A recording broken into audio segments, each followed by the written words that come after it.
the constant fear of the future. This trauma risks destroying a generation. We must continue our support, but most importantly, we must continue all efforts to advance peace. I condemn in the strongest possible way the recent attack on Kramatorsk train station, which also killed civilians and UN civil society partners. The people killed in the train station are like the people met at the border, women and children and the elderly looking for safety. Humanitarians are not a target. Civilians are not a target. Excellencies, we are increasingly hearing of rape and sexual violence. These allegations must be independently investigated to ensure justice and accountability. The combination of mass displacement with the large presence of conscripts and mercenaries and the brutality displayed against Ukrainian civilians has raised all red flags. This esteemed body will hear more on this from the Special Representative of the Secretary General on Sexual Violence in Conflict on Wednesday. Excellencies, a war of this magnitude impacts the world far beyond the borders of Ukraine. I also heard from the government in Moldova and the border police a need for increased support to monitor border crossings. The risk of human trafficking is increasing as the situation becomes more desperate. Young women and unaccompanied teenagers are at a particular risk. I call on all countries to increase their efforts in combating trafficking and commend all the host countries for their collaboration on that and on prevention.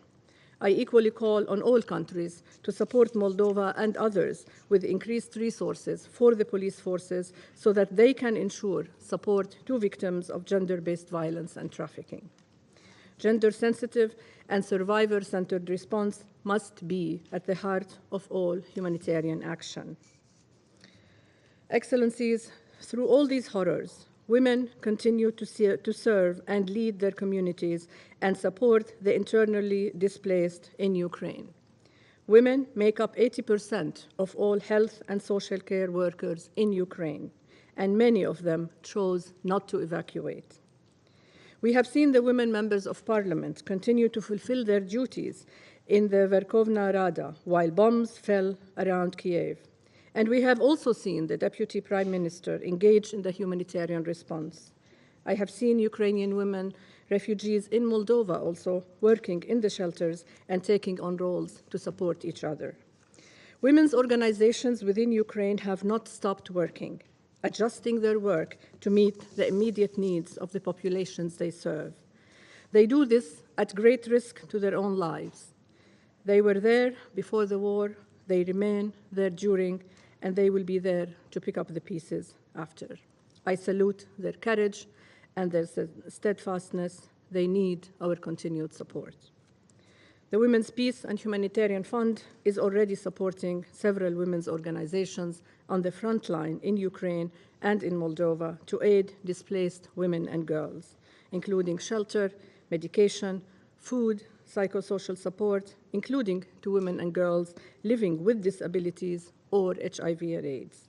The fund is also providing institutional support to these organizations to sustain them. With your help, we can do much more. Excellencies, without fail, every Ukrainian man, woman, and child I met had one dream: to be able to return homes. However, I heard yesterday many do not have homes to go back to. I call on this Council to continue to use all avenues for peace. From UN Women's own rapid gender analysis, we know that women are asking to be part of the solution. I heard from women in the shelters that they too are taking on leadership roles and supporting the refugee responses in the host countries, and many of them are in touch with other women, their friends, their family, who are supporting the IDPs within Ukraine.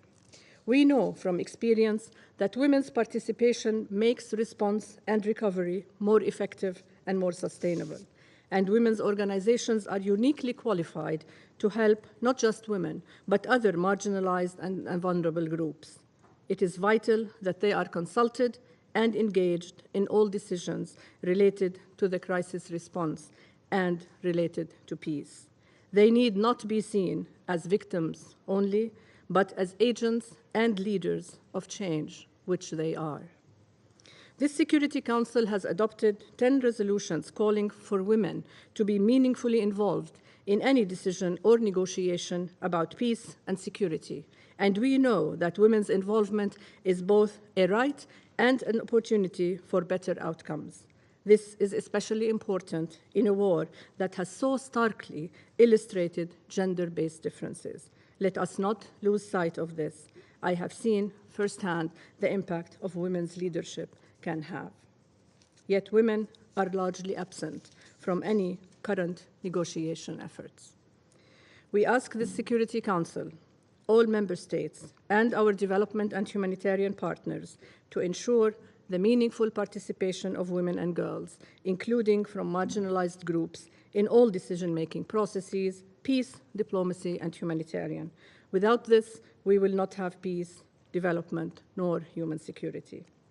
To conclude, we strongly echo the Secretary General's repeated calls for peace, an immediate cessation of hostilities, and the withdrawal of Russian troops from Ukrainian territories. Tatiana, the young girl from the shelter in Moldova, must be supported and enabled to pursue her medical degree and to be a part of the future of her country. The war must stop, and it must stop now. I thank you. Thank you, Ms. Behus, for the briefing, and good morning. From me, I now give the floor to Mr. Emmanuel Fontaine. Mr. President, Excellencies and colleagues, first I would like to express my appreciation to Ambassador Thomas Greenfield and to Ambassador Ferit Hoxha for convening today's meeting. I would also like to thank Ambassador Woodward and the United Kingdom for hosting this briefing during your Security Council presidency. I actually just returned from a mission to Ukraine, and I must say in my 31 years as a humanitarian, I've rarely seen so much damage caused in so little time. Friday's attack on Kramatorsk train station was particularly horrifying. The station has been a critical route for thousands of families fleeing Donetsk Oblast, an area that has seen some of the war's worst violence and destruction. When the station was attacked, it was filled with families desperate to escape the mounting violence.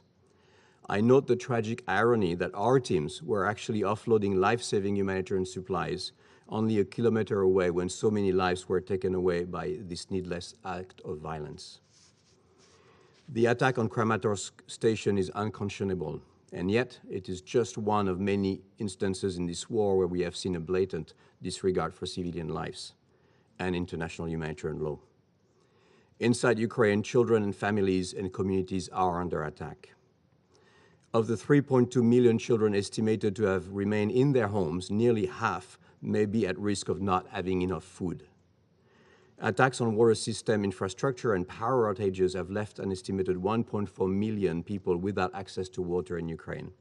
Another 4.6 million people have only limited access. The situation is even worse in cities like Mariupol and Kherson, where children and their families have now gone weeks without running water and sanitation services, a regular supply of food and medical care. They are sheltering in their homes and underground, waiting for the bombs and violence to stop. As of yesterday, the High Commissioner for Human Rights Office has verified 142 children killed and 229 children injured. We know these numbers are likely much higher, and many of them were caused by crossfire or the use of explosive weapons in populated areas. I actually met one of those children in an intensive care unit in the hospital ward of Zaporizhia. Vlad, who is a 4-year-old, was shot twice in the stomach as he was escaping with his family from a contested area. Although still unconscious, Vlad is expected to live, unlike so many others. All the systems that help children survive are also under attack. Hostilities have damaged or destroyed hundreds of residential houses. Attacks on hospital, healthcare facilities, and medical equipment, and the killing and injuring of healthcare professionals are making it even harder for people to access emergency care, basic healthcare, and medicine. Hundreds of schools and educational facilities have been attacked or used for military purposes. Others are serving as shelters for civilians. Nationwide school closures are impacting the learning and the future of 5.7 million school-aged children and 1.5 million students in higher education. In the Donbass region, a whole generation of children have already seen their lives and education upended during the past 8 years of conflict. We applaud the effort of the authorities to ensure continuity of education. However, this can only be a temporary solution. Lessons from the pandemic show that the importance of children learning in a school with their peers and teachers. Excellencies, I met families in Zaporizhia who told me that they wanted to stay in their homes, but were forced to flee when the shelling and violence became too much. Thousands of others now are trying to leave before the fighting closes in around them. They face further dangers along the way, missiles, crossfire, and explosive remnants. In just 6 weeks, nearly two-thirds of all Ukrainian children have been displaced. They have been forced to leave behind everything: their homes, their school, and often their family members. I have heard stories of the desperate steps parents are taking to get their children to safety, and children being saddened that they are unable to get back to school. A social worker told me a story about parents who were forced to send their children with a truck driver just to get them away from the line of fire. Such unaccompanied children, of course, are at much higher risk of violence, abuse, exploitation, and trafficking.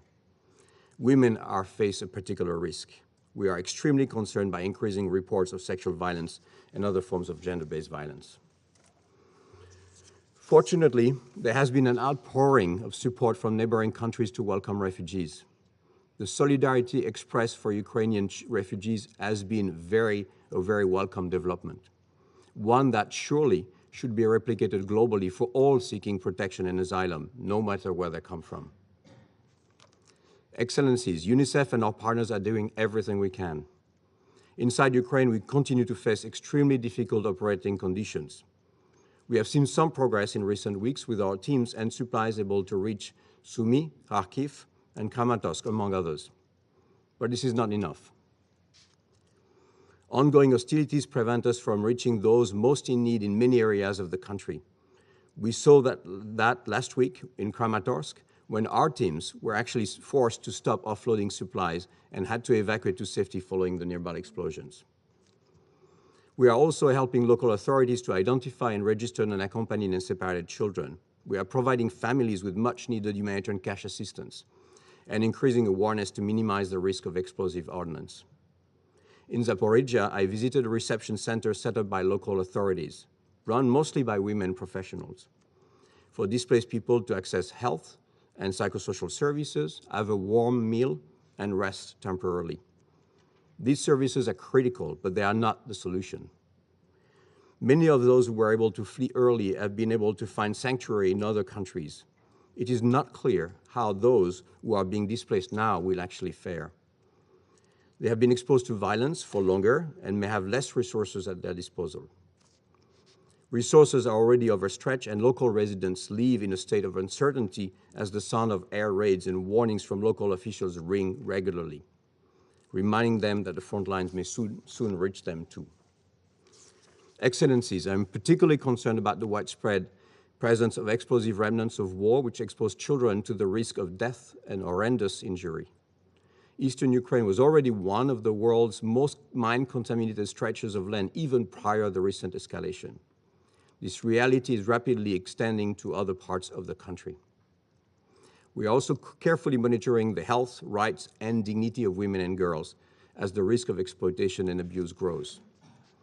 And we continue to reiterate the need to ensure that children who have become separated from their families and who live in institutional care are protected, and that every effort be made to obtain caregiver consent and authorities' approval before these children are evacuated or relocated. In closing, I want to express how proud I am of our UN teams both inside Ukraine and in neighboring countries. The work they are doing is indispensable. I want to also salute the remarkable resilience of Ukrainian doctors, nurses, teachers, and social workers, especially women who have been at the forefront of the response. I was personally deeply impressed by the care they are providing children and families. I visited an underground maternity ward in Lviv that is staffed 24/7 by a team of tireless women assisting birth amidst air raid alerts. Local women's organizations are mobilizing grassroots networks to care for the most vulnerable, even on the darkest of circumstances. Their courage and commitment are a light in the dark. But most of all, I want to entreat all those with the power to end this war to actually use that power. The lives and future of millions of children hang in the balance. Excellencies, the math is simple. Every day the war continues, children will continue to suffer. As humanitarians, you can count on us to continue doing our work, but there's only so much we can do. It is time to end this war. Ukraine's children cannot afford to wait. Thank you. Mr. Fontaine, thank you very much. I now give the floor to Ms. Katerina Charapaka, who joins us on the video link. The floor is yours. Thank you. Your Excellencies, today I have an honor and responsibility to speak and testify as a part of civil society organizations who stand for protection of independence and freedom of Ukraine for invasion by Russia. Organizations who consolidate their efforts at the national, regional, and community level with state and individuals, men and women, adults and children, who provide assistance, who help to save lives of civilians, often most vulnerable ones, who collect evidences and testimonies of survivors of war crimes committed by Russia in Ukraine, to document them and to help to bring justice. I speak as a women's rights activist, as a specialist, as a mother, and since February 24, as a displaced person. With a full-scale invasion of Ukraine by Russia, the whole population of the country is under the life threat. Women and children, as it always happened in the wartime, are the most vulnerable ones.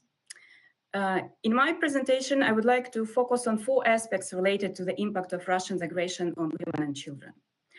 Women and children are the biggest part of internally displaced people and refugees who left the country trying to save their lives. Often, they become invulnerable to the risk of gender-based violence, exploitation, and trafficking. Very often, during evacuation, with clearly indicated signs of being civilian, unarmed, carrying children, they are brutally killed by Russian troops. Hitting railway station in Kramatorsk, where civilians, mostly women, children, and elderly, were waiting for evacuation train. The city where our colleagues, women's rights activists, put so many efforts to promote 1325 resolution and its spirit. Hitting maternity and child hospitals, kindergartens, bombing theater building in Mariupol, where women, children were sheltering, and with a clear signs, children that were visible from the sky.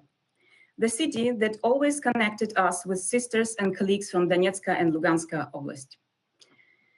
We received calls from women in Mariupol informing about forced deportation of civilians, including unaccompanied children, by Russian troops to Donetsk and further to Russia. So-called evacuation. Women were deported under the threat of rape and killing. Women in local administration, self-government bodies, they are also exposed to threat of kidnapping, torture, and killing. The head of Matizhin village, Kievska Oblast, Olga Sukhenka, was found dead together with her husband and son after being taken by Russian troops who occupied the village, severely tortured and killed, for staying with her community and performing her duty, organizing support, medicine, food to people. The deputy of Zaporozhska Oblast administration, Leila Ibragimova, was kidnapped from her home. Director of the kindergarten in Kievska Oblast, Larisa Osipenko, killed by occupants because of her profession. You should not raise Nazis, they said. This tragic list of crime committed by thousands of ordinary Russian soldiers claiming that they didn't know where they are can be continued. Women are the important actors of peace and security sector in Ukraine, and their contribution during the war is really incredible.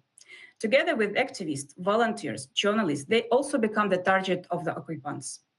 Ukrainian volunteer Yulia Payevska, Taira, many years for saving lives of people in the occupied by Russian territories on the east of Ukraine, captivated by Russian troops while organizing assistance for civilians in Mariupol.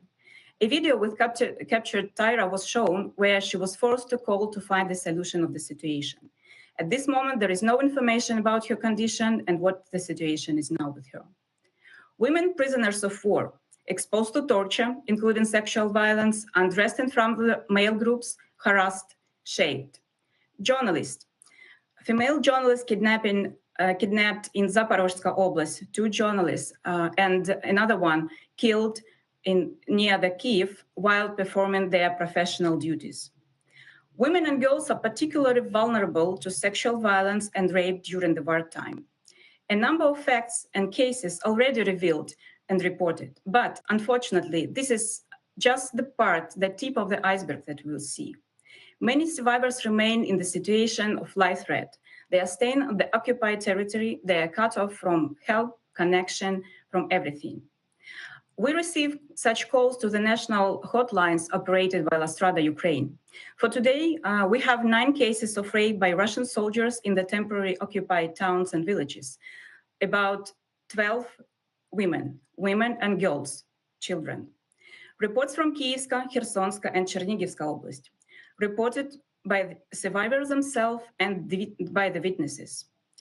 Raped by a group of occupants multiple times, with life threat to survivors, their children, their family members, in front of the family members and other people. Real cases, real people, real facts. We see extreme traumatization, fear for life, not readiness to talk about what had happened. Those who manage to escape somehow to safer place are too traumatized to report. They need support, therapy, recovery first. We know that many of these cases will hardly or even never be disclosed, unfortunately, as many of those suffered are killed already by Russian invaders. We know and see, and we want you to hear our voices, that violence and rape is used now as a weapon of war by Russian invaders in Ukraine. At the same time, the war also shows the important role that women play in standing for Ukraine, in the processes of restoring the peace, strengthening and developing on the country and democracy process. We do not want you to look at us only as victims of Russian military aggression. Women in peace and security sector, volunteers, activists, journalists, human rights defenders are an integral part of the progress and development in Ukraine. We have knowledge, we have skills, we have expertise, we have strength, but we need to be saved and protected now. We call to all members of the Security Council, international institutions, the governments, to stop the war and demonstrate your solidarity in the concrete and practical actions, to find and to use the tools to stop Russian aggression and to ensure that your decisions are not blocked and not ignored. We call to ensure security of children, women, and men of Ukraine. Thank you. I thank Ms. Katerina Charapaka for her briefing and thank her for joining us today. I now give the floor to those council members who wish to make statements. And with that, I begin with Her Excellency, the Ambassador of the United States. Your Excellency, the floor is yours. Good morning. Good morning, and thank you, Mr. President. We're honored by your presence here with us today and thankful to the United Kingdom for leading this debate. Thank you to our briefers from UN Women and UNICEF for your remarks and for the work your teams are doing on the ground. I too visited Romania and Moldova and saw your teams on the ground working with vulnerable people. And I'd like to give an especially strong thank you to Ms. Charapaka for being with us today and for sharing the voices of women and children in Ukraine. She's the first civil society briefer we've had brief us in an official council meeting. Thank you very much. When men like President Putin start wars, women and children get displaced. Women and children get hurt. Women and children get raped and abused, and women and children die. Since the start of Russia's unprovoked war against Ukraine, Russia has bombed orphanages and maternity hospitals.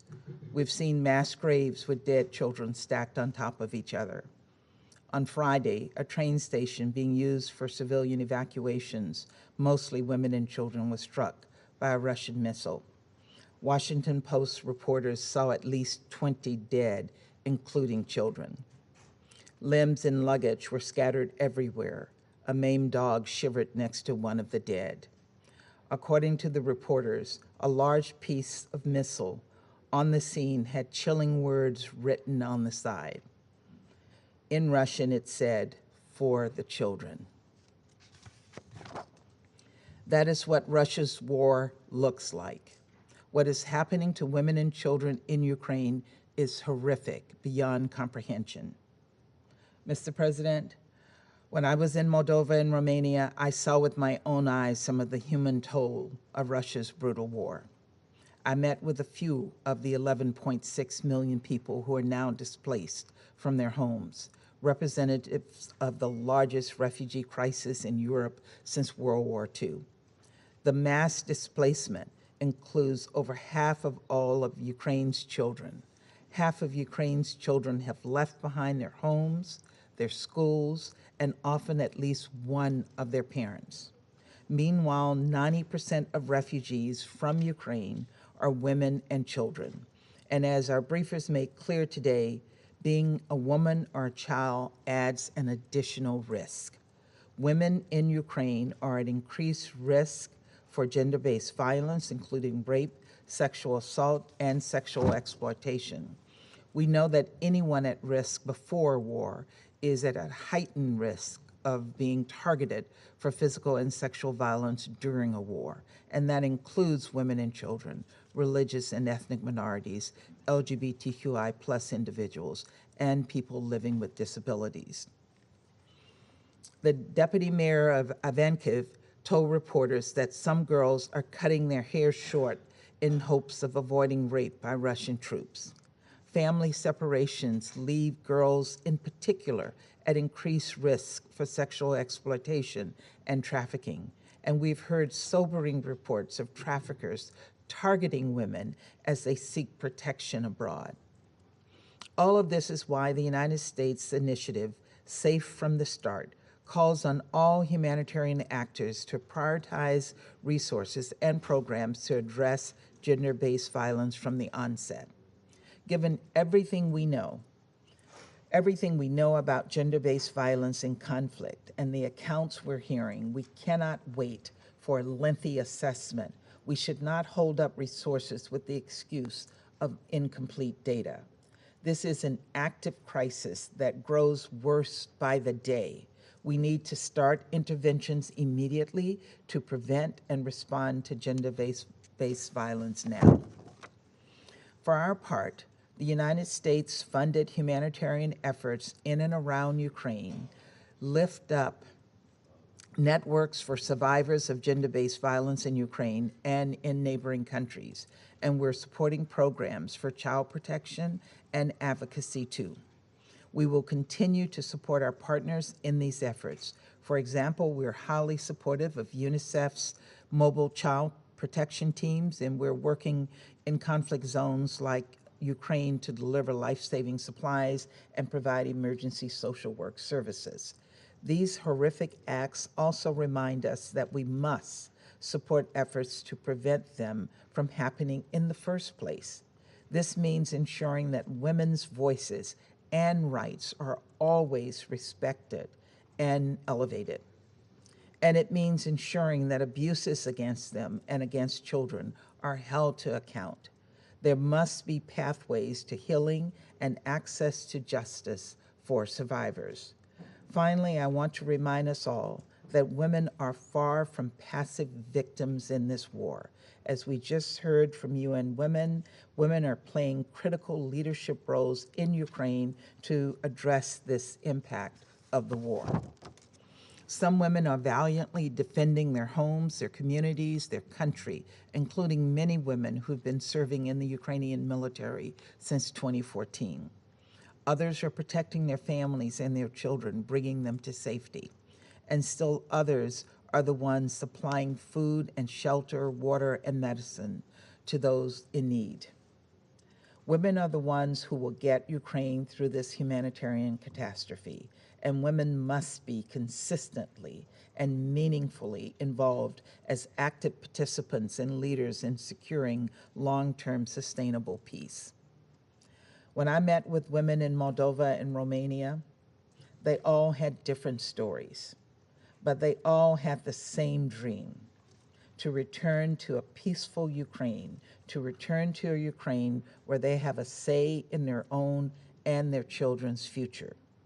Let us ensure women are a robust part of that peace process, and let us hope that day they dreamed of comes soon. Thank you very much, Mr. President. Thank you, Ambassador, for your statement. I now give the floor to the representative of Albania, Your Excellency. Thank you, Mr. President, Lord Ahmad, for chairing this meeting, a testimony of its importance and timeliness. Dear colleagues, the Russian aggression has not stopped. It continues to cause undue pain and suffering to 44 million people who did not ask for it. The relentless brutality and the destructive force of actions of the Russian army against civilians and vital civilian infrastructure in Ukraine is catastrophic. Unspeakable crimes have been committed, and each day the various pieces of the horror puzzle are falling in place. Grisly images of bodies charred or run over by tanks, mass graves, torture chambers, interceptions confirming that Ukrainian prisoners of war had been shot dead after being interrogated by Russian soldiers, playgrounds cribbled with bullet holes, kids' shoes scattered among the rubble of a school in ruins. Everyone is suffering in Ukraine, but the situation is particularly devastating for women and for children. This is why we called for this meeting, and what we heard from the briefers, whom I thank, is appalling. We're very pleased to listen to Ms. Cherepaka, and all accounts coincide. We just don't know yet all the horrible details. Hundreds of thousands of women have been forced to flee their homes. Others are fighting bravely to protect their country or work under bombardment and indiscriminate shelling as doctors, nurses, and other professionals providing essential service to their communities. We express our gratitude to all countries for their big heart in helping Ukrainians fleeing the war. Women and girls face heightened risks of gender-based violence, human trafficking, exploitation, and conflict-related sexual violence due to displacement. Their needs must be a priority in the humanitarian response. But the situation of children is even worse. As we heard from Mr. Fontaine, since the start of the war, 2/3 of the total child population of Ukraine have been forced out of their homes. Those still inside the country remain trapped in what has become a national nightmare. And if all this were not enough, some 120,000 Ukrainian children have reportedly been forcibly deported to Russia. Save the Children reports that since the start of the war, an average of 22 schools have come under attack every single day in Ukraine. Last October, this council adopted Resolution 2601, which urges all parties to cease attacks and threats of attacks against schools. It was us. Destroying on purpose the educational infrastructure and making it dysfunctional for the years to come is simply criminal. Schools should be safe places, free from any kind of violence. And learning during conflict and crisis must be maintained, as it helps maintain a sense of normalcy and foster resilience. We know that mass displacement and refugee flows always create conditions that could lead to human trafficking and an acute child protection crisis. We commend UNICEF for the good work in providing recreational activities and psychological support in Ukraine. Blue Dot centers are offering crucial services of counsel and protection. Mr. President, some 150 children will never see the end of war in Ukraine. They have been killed. Hundreds more, injured, will bear the marks of this war forever on their body. Children's lives are always shaped by the behavior of adults who themselves struggle in times of war. They have the duty to provide care and protection and ensure their upbringing. But how can a frightened mother holding her child avoid passing on her worst nightmare and fear that all of a sudden the kid may end up alone? How to explain war to children who in a matter of hours had to leave behind their family environment, friends, pets and toys, and who traumatized are unable to sleep or eat.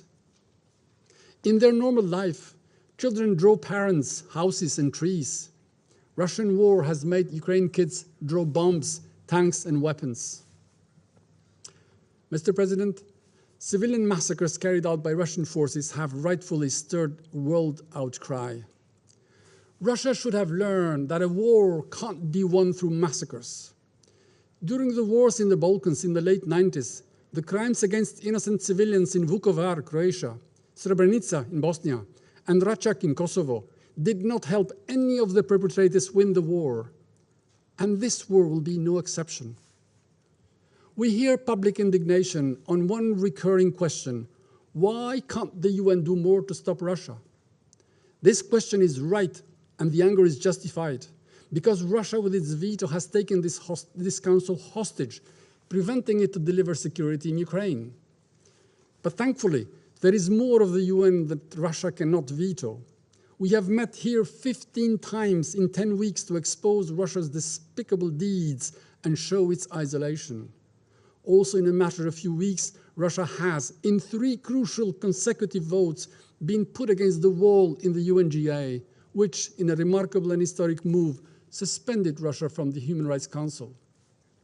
While deploring the Council's inability for reasons clear to all, we should be proud of the UN for standing firm against aggression, for looking Russia right in the eye and say, you are wrong and you will pay. Under international law, a military commander is responsible for war crimes committed by his troops. Lieutenant Colonel Azatbek Omurbekov, the Russian commander involved in the occupation of Bucha, will have to answer for the atrocities of rape, pillage, and murder of hundreds of Ukrainian civilians for such repugnant disregard of human life. If Kremlin thinks that they will benefit from the Tefal effect, they are wrong. Their crimes stick to their face. 5,600 investigations have been opened so far by Ukraine Prosecutor General. Accountability must be ensured. Dear colleagues, before anyone had the time to grasp its breadth from the horrors discovered in Bucha and elsewhere around Kiev, a missile hit a train station where several thousand people were waiting to leave. A missile with a vicious signature for all children was sent to kill indiscriminately, including 5 children. And again, we were told, it's not Russia.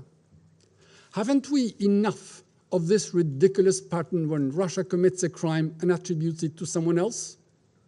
Who was behind an attempt to overthrow the legitimate government in Montenegro? Who was behind the MH17 plane tragedy hit by a missile? Who carried out indiscriminate bombardments in Aleppo?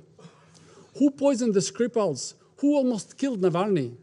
Who is putting the world upside down by a war of choice? All these crimes lead to Russia. We know now that the Russian army doesn't attack civilians except for the residential areas, the schools, the hospitals, the theaters, the kindergartens, and train stations. And we know also that Ukrainian men, women, girls, and children do not qualify as civilians for Russia. They are just a bargaining tool to achieve one man's cynical goal in assimilation and isolation, to force the hand of Ukraine into unacceptable concessions. Life expectancy in Ukraine is now at Kremlin's will. It may decide whether you stay in one of those shattered cities and you starve. It may decide to kill you with its missiles that hit everything indiscriminately. He may also offer the forced hospitality of a Russian camp. Mr. President, as we speak of children, let me end with this note. Reportedly, President Putin is a father.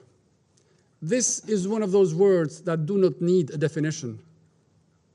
And if I were in the unlikely situation to talk to President Putin, the only question I would ask him would be, would you have accepted that your daughters be in the same situation as the 11-year-old Yuri, Ukrainian, who forced to leave his home, terrified, tells reporters that, and I quote, "Every time there was a shelling, my heart stopped," end of quote.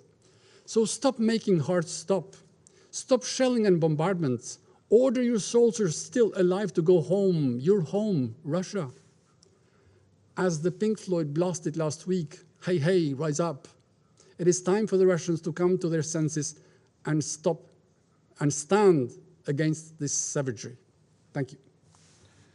I thank Albania for their statement. I now give the floor to the representative of France, Mr. Ambassador.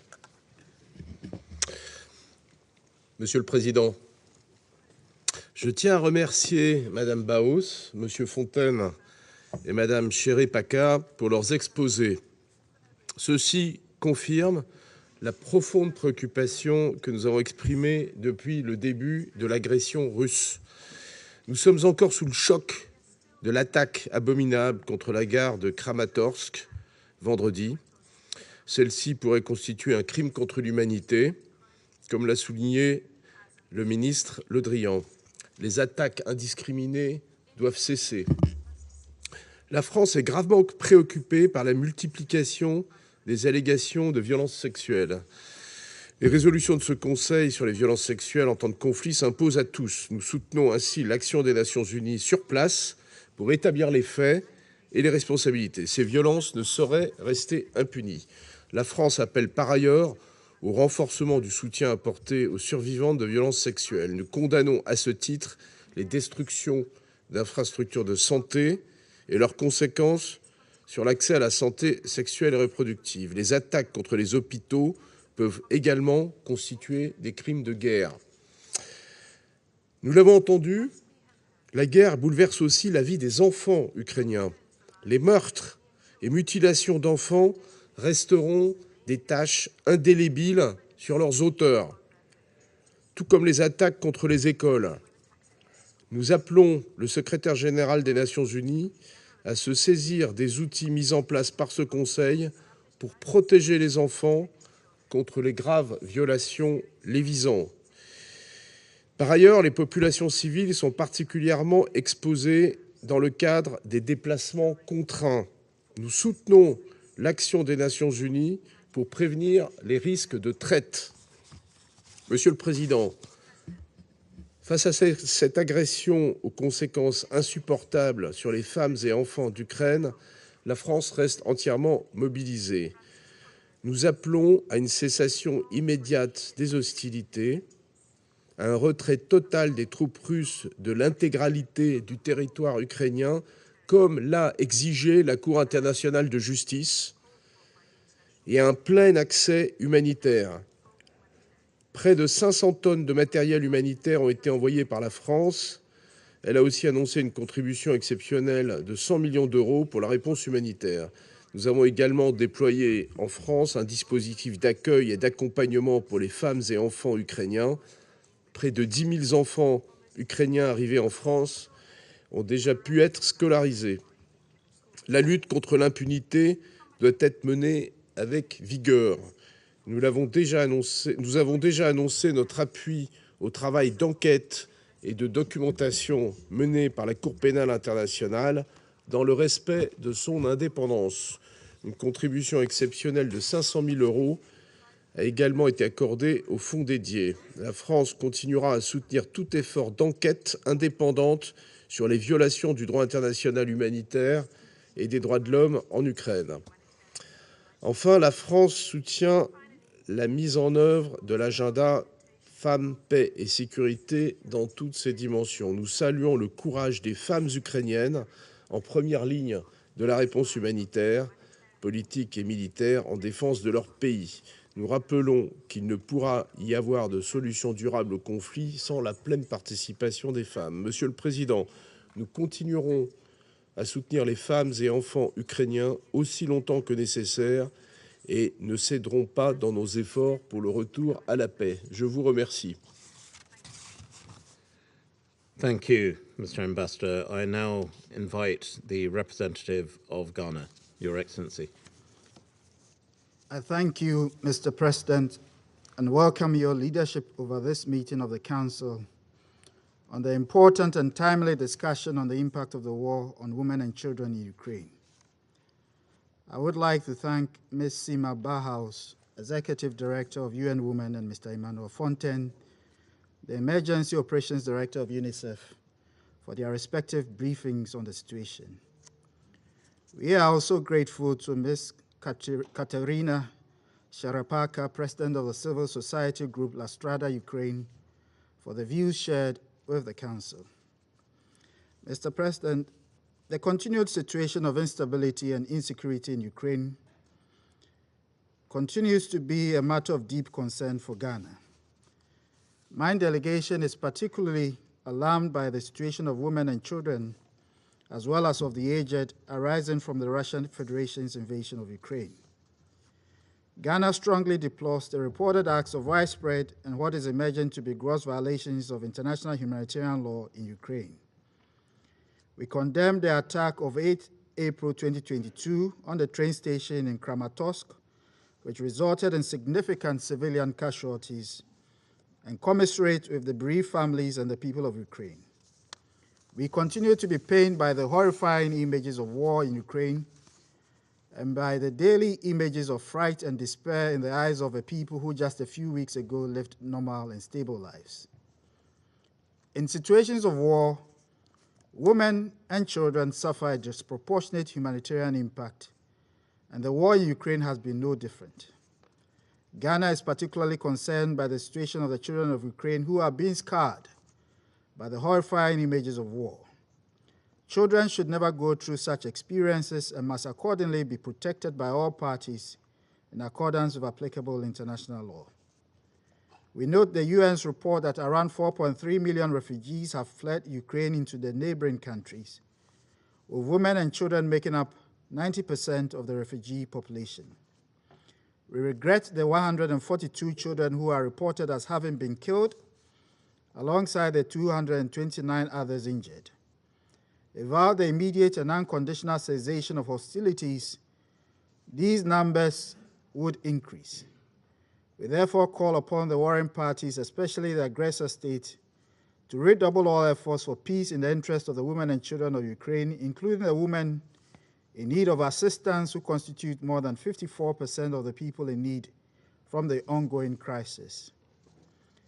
Mr. President, the rising food insecurity, lack of access to essential social services in cities like Mariupol, Chernihiv, Sumy, and Kharkiv have invariably increased the burden of local women responsible for the care of children, the disabled, and elderly family members.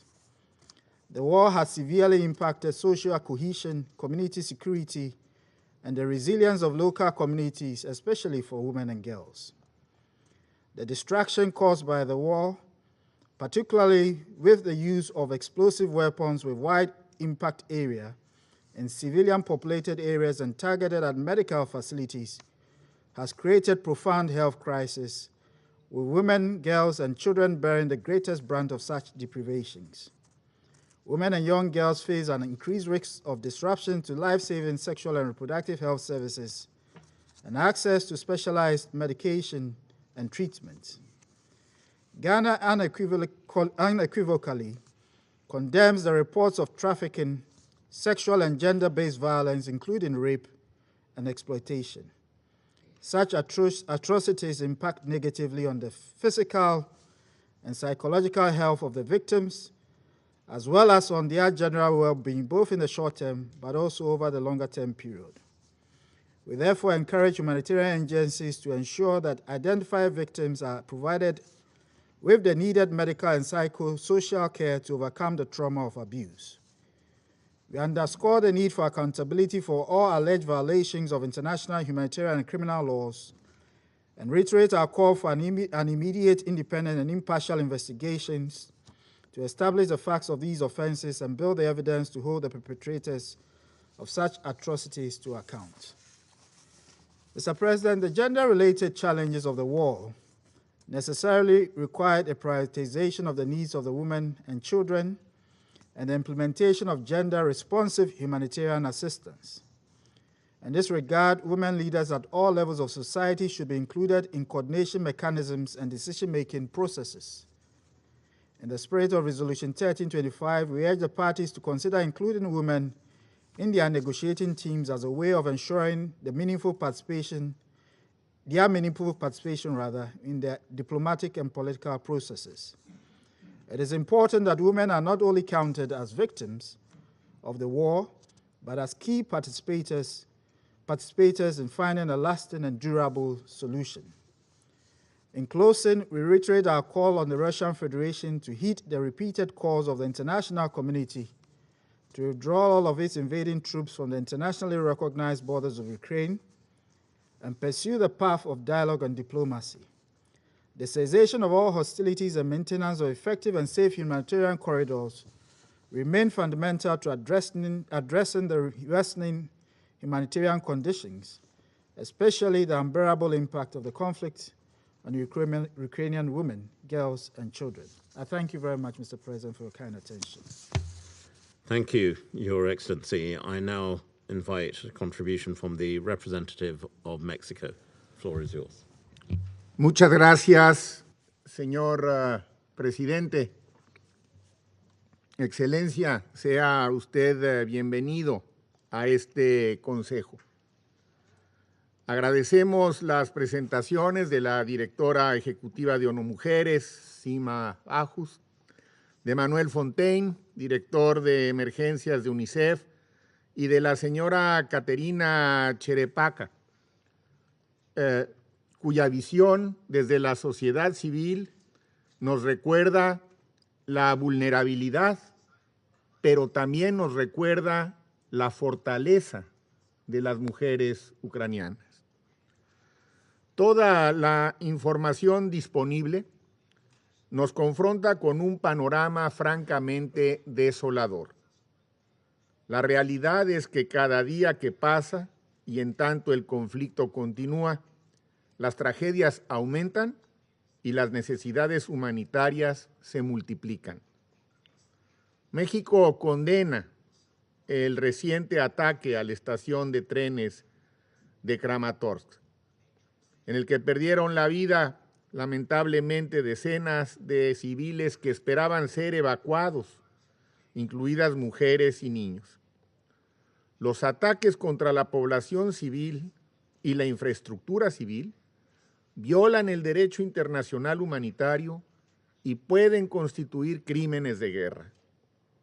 Esta estación de trenes se encuentra a solo 1 kilómetro de donde UNICEF operaba la entrega de ayuda humanitaria, como nos han informado. Es la misma estación por la que llegan los insumos que se requieren para otorgar dicha asistencia. Las mujeres y las niñas y los niños de Ucrania están siendo los más afectados. Representan el 90% de la población refugiada y se encuentran en alto riesgo de tráfico y explotación. Las estimaciones de UNICEF indican que son casi ya 2 millones de niños los que han cruzado fronteras y muchos de ellos lo han hecho solos, no van acompañados.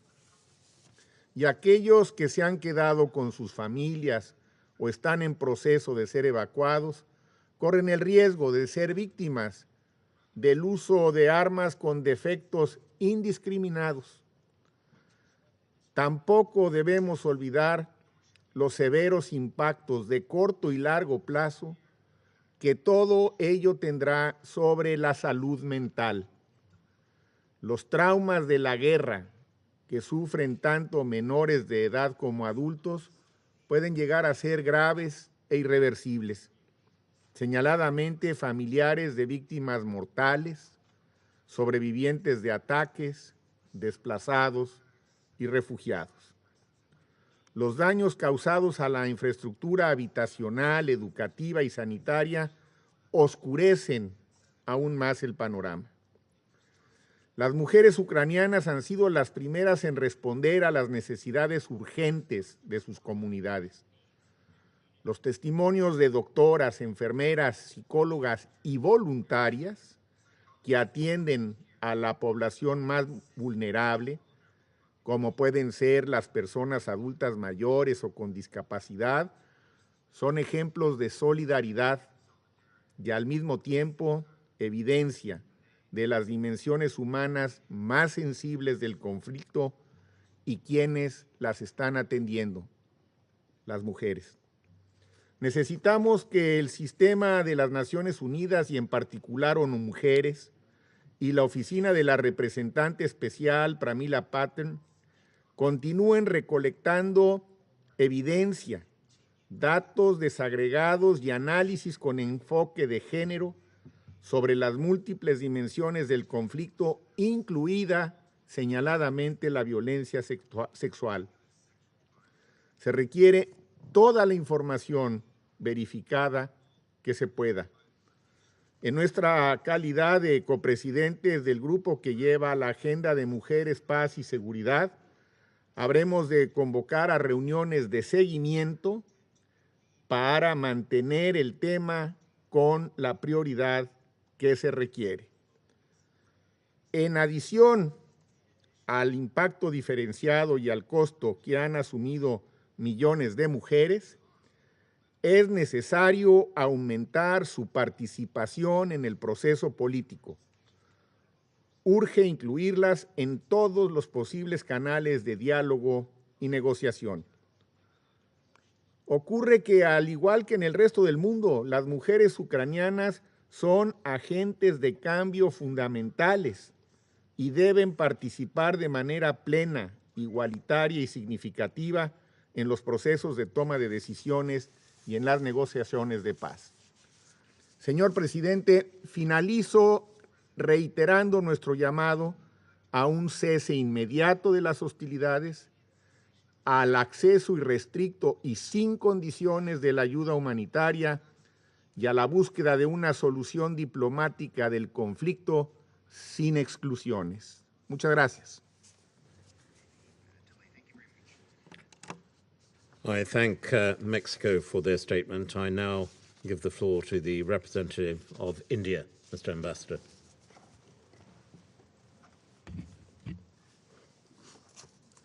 Thank you, Mr. President. I take this opportunity to welcome Your Excellency to this meeting. I would also like to thank Ms. Seema Bahos, Executive Director of UN Women, Mr. Manuel Fontaine of UNICEF, and Ms. Katerina Sherapaka of La Strada, Ukraine, for their briefings and insights into impact of the situation on women and children, particularly with respect to education. Women and children invariably suffer the most in any armed conflicts or military confrontation. From reports coming out of Ukraine, women and children have been disproportionately impacted and form the bulk of the refugees and internally displaced persons. More than 4.4 million people have moved to neighboring countries, and another 7.1 million are displaced inside Ukraine.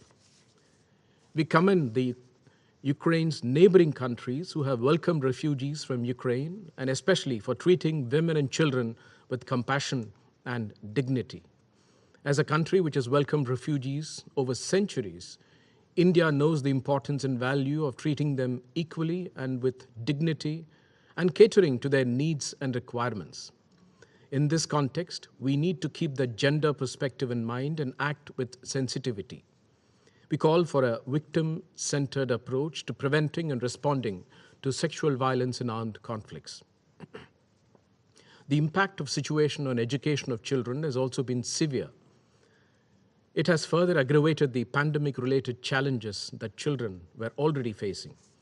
There are reports that more than 900 education facilities and schools have been either damaged or destroyed in Ukraine. Let us also not forget that the situation has also affected foreign students, including Indian students. India facilitated safe return of 22,500 Indian nationals, most of them students studying in various universities in Ukraine. We are exploring options to minimize the impact on our students' education. We appreciate the relaxations made by the Ukrainian government for this academic year in respect of medical students. Even as we deal with the influx of refugees, we continue to remain deeply concerned at the worsening situation in Ukraine and reiterate a call for immediate end to hostilities. When innocent human lives are at stake, diplomacy must prevail as the only viable option. Since the inception of the Ukrainian conflict, India has stood for peace, dialogue, and diplomacy. We believe that no solution can be arrived at by shedding blood and at the cost of human lives, especially that of women and children. It is in our collective interest to work constructively, both inside the United Nations and outside, towards seeking an early resolution to the conflict. Allow me to reiterate the importance of the UN guiding principles of humanitarian assistance once again. Humanitarian action must always be guided by the principles of humanitarian assistance, which is humanity, neutrality, impartiality, and independence. These measures should not be politicized. We continue to emphasize to member states that the global order is anchored on international law, the UN Charter, and respect for the territorial integrity and sovereignty of states. I thank you, Mr. President. I thank India for their statement. I now invite the representative of Ireland, Your Excellency. Thank you, President, and my thanks also to our briefers, and in particular to our civil society briefer, Katerina Cherepaka. The sobering words we've heard this morning leave us in no doubt as to the human misery and suffering inflicted upon the people of Ukraine by the Russian Federation's senseless and illegal war. We've all seen the images. We've all seen the grim realities of this war. A pregnant woman carried on a stretcher from the ruins of a maternity hospital. A young child on a train looking longingly at the father who cannot board. Bodies lying abandoned in improvised mass graves. People lying dead following the indiscriminate attack against a train station in Kramatorsk by the Russian Federation on Friday. This attack on innocent lives, mostly women and children, is yet another attempt to close escape routes for those fleeing this unjustified war and to cause human suffering. Ireland strongly condemns this and all attacks on civilians. They are just glimpses of the suffering caused by the Russian Federation's war. They tell only part of the harrowing experiences of women and children in Ukraine. Theirs is a story of widespread displacement and trauma, facing extremely serious risks of abuse, trafficking, and exploitation. Reports of sexual violence perpetrated by Russian soldiers, including rape, proliferate, with bone-chilling allegations that children are among those violated. Conflict-related sexual violence can constitute a war crime, and those responsible must be held to account. Accountability must not only be for those who physically perpetrate such acts, but also for those military commanders who fail to take all necessary and reasonable steps to stop them, or fail to ensure that they are investigated and prosecuted. Ukraine's displacement crisis deepens every day. Of those who have fled the country, 90% are women and children. The large population of older women, women with disabilities, and those of marginalised groups, including the Roma and LGBTQI+ communities, are particularly vulnerable in this conflict. Millions of women face impossible decisions around evacuation. As their lives and their families are threatened, do women journalists stay to report? Do women healthcare workers and those in caregiving roles stay or go? Do women in the Ukrainian army who choose to bring their children to safety return to defend their country? So many are making the desperate yet heroic choice to remain. President, a child protection crisis is emerging as the number of unaccompanied and separated children rises. We have a responsibility to respond. The terror of war and the trauma of family separation will have lifelong effects on millions of Ukrainian children. We need to mitigate these impacts, including through psychosocial services and mental health support, healthcare, and education in emergency settings. This month marks a year since every member of the Council co-sponsored and agreed Resolution 2573 on the protection of civilian objects. That includes the Russian Federation. That day, we sent a united message strongly condemning attacks against civilians or civilian objects. 12 months later, where is that unity on display in Ukraine?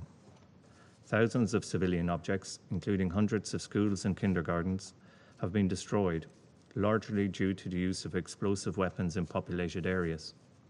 Attacks on schools are a grave violation. To rob children of their education has profound impacts not only on their individual development, but on society as a whole. The reverberations of this war reach far beyond Ukraine's borders. They will also reach beyond this generation. This war will mark Ukraine for many years to come. We all have a responsibility to support them long after this war has ended. At this table, we have repeatedly called for it to end, for the Russian Federation to withdraw its forces and engage in true dialogue and diplomacy towards peace. In any peace talks, we must have direct, substantive inclusion of diverse women so they can influence the course and outcome of negotiations. Without them, we can have no hope for sustainable peace. Let us not forget that Ukraine has been a society where women were fully and equally participating in public life.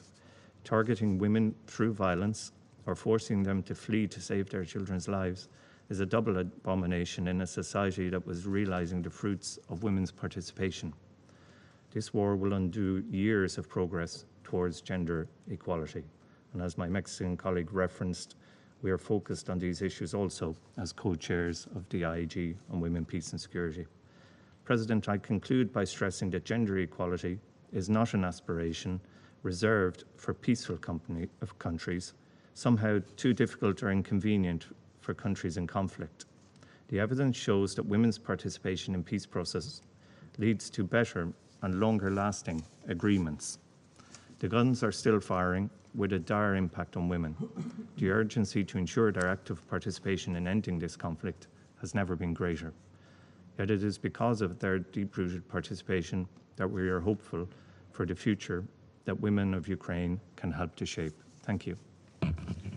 I thank Ireland for their statement. I now invite the representative of Norway, Madam Ambassador. Thank you, President. And thank you to UN Women, UNICEF, and Katarina Sharapaka, from whom, again, this Council has heard alarming assessments of the consequences of Russia's war. We are deeply troubled by the atrocities committed against civilians in places that have been held by Russian forces, including credible reports of extrajudicial killings of civilians. We condemn the missile attack on the railway station in Kramatorsk. These atrocities shock the conscience of humanity. The protection of civilians and the respect of human rights are not a matter of choice. These are legal obligations under international humanitarian law and international human rights law. Yet, the reality is that women and girls of Ukraine now face a drastically heightened risk of gender-based violence, sexual exploitation, abuse, and trafficking. Just last week, USG DiCarlo briefed the Council on disturbing reports of conflict-related sexual violence perpetrated by Russian forces, including brutal acts committed in front of children. The sexual and reproductive health and rights of women and girls have also been severely diminished due to displacement and the targeting destruction of health facilities. For many, including refugees, it means the near total loss of access to essential, sometimes life-saving assistance. Our humanitarian response, therefore, must also be gender and age sensitive to avoid and address protection gaps. President, in the midst of intense warfare and the calls for Russia to end the violence and negotiate in good faith, there is a tendency to forget that women are also at the front line in every way. Ukrainian women are among the combatants fighting to defend their country. They ensure delivery of basic and life-saving services, and they most definitely suffer the full consequences of war. It is therefore imperative that their rights are respected and that their full, equal, and meaningful participation is ensured in any political processes, talks, and negotiation regarding the future of Ukraine and its people. Children's lives and well-being are constantly threatened by the ravages of war. They are traumatized by violence, displacement, and the destruction of the places that they live, learn, and play. Their future is at stake. Norway is alarmed by the reports that more than 60% of Ukraine's children are now displaced as a result of Russia's illegal invasion. We call for the immediate cessation of attacks on and threats of attack against school, students, and teachers, in line with Resolution 2601 and the Safe Schools Declaration. And we recall the obligation of parties to conflict to facilitate the continuation of education. President, Norway supports the assessment by the UN High Commissioner for Human Rights that the ongoing violence by Russian forces raises serious and disturbing questions about possible war crimes, or even crimes against humanity, and grave breaches of international humanitarian law and serious violation of international human rights law. This underlines the importance of the ongoing investigation of the situation in Ukraine by the International Criminal Court, as well as the Human Rights Council, and their work to investigate all violation of international humanitarian law and human rights law. There is no doubt that the physical and psychological wounds that this war will be felt for generations. So once again, we call on Russia to cease its attack on the Ukrainian civilian population and to stop this senseless war. Thank Norway for their contribution. Now I invite Brazil, Your Excellency. Thank you, Mr. President. I would like to commend the work of Ms. Bauhaus and Mr. Fontaine in Ukraine and thank them for the briefings. I also thank Ms. Chedepaka for her statement. As the conflict in Ukraine persists and we enter into the 7th week of hostilities, Brazil remains deeply concerned about the daily reports of gross violations of international human rights law and international humanitarian law. The images of violence against civilians and destruction of civilian infrastructure are deeply disturbing. The politics behind this or any other conflict should not affect the obligations of all parties to fully respect international humanitarian law. I believe there are no divergences between member states that the protection of children in armed conflicts should be a priority at all times, even when parties cannot find common ground for the peaceful settlement of their disputes. We continue to call on all parties and relevant actors to work towards well-planned and agreed-upon arrangements on the ground that provide respite for the civilian population, allow for civilians to leave conflict zones in safety, and for humanitarian assistance to reach those in need, including and very specially children. Children should never be uprooted. Their physical integrity and well-being should be a fundamental priority to all member states, especially in times of armed conflict. Schools and medical facilities should never be used for military purposes, nor should they become targets of direct attacks or indiscriminate or disproportionate attacks. It is of the utmost importance to implement Resolution 2601 on the protection of education, co-sponsored by 98 member states, including Brazil. The Safe Schools Declaration also provides important guidelines on this matter. Moreover, it is key that women and children be placed at the heart of peace negotiations to ensure their protection from hostilities, as well as the cessation of attacks against civilian infrastructure. In particular, Resolution 2573 provides fundamental guidance for the protection of objects indispensable to the survival of the civilian population and should be duly observed. Mr. President, reports of sexual violence are appalling and must be independently investigated and perpetrators brought to justice. Available evidence on the psychological impact of sexual violence in conflict, a crime that affects women and girls, but also men and boys, suggests that it is often lifelong and even intergenerational. Brazil reiterates its calls on all parties to cooperate with the Commission of Inquiry of the Human Rights Council so that it can fulfill its mandate and provide us with the necessary clarifications, including by identifying, where possible, those responsible for violations of international human rights and humanitarian law. In this regard, we welcome the participation of UN Women in the Commission of Inquiry, with experts skilled and experienced to investigate sexual violence, abuse, and exploitation in the context of war. We also thank UN Women for its efforts to obtain gender-sensitive data, which is essential to adequately address the situation of women and girls in Ukraine. UNICEF findings show that the ongoing conflict has caused one of the fastest large-scale displacements of children since World War II, a tragedy that could have long-lasting consequences for generations to come.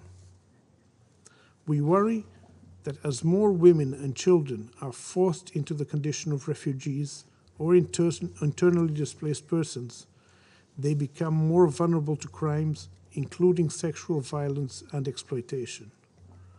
All efforts should be made to provide refugee children and adolescents with essential services, including education and mental health services. In conclusion, Brazil draws attention to the importance of the work that has been carried out on the ground to reach those most affected by the conflict in need of urgent humanitarian assistance, especially women and children. We reiterate our call on all parties to comply with their obligation to ensure free and unimpeded humanitarian access that must comply with the principles of humanity, neutrality, impartiality, and independence. I thank you, Mr. President. I thank Brazil for their statement. I now invite the representative of China. 主席先生，我认真听取了各位同胞人的通报。妇女儿童最易遭受暴力活动的冲击和伤害，在武装冲突中应当受到优先保护。我们呼吁乌克兰局势的当事方严格遵守国际人道法，切实保护妇女儿童人身安全，尊重并保障学校、医院等设施的民用属性和安全，在疏散、救援、医疗救助等方面对妇女儿童给予特殊照顾。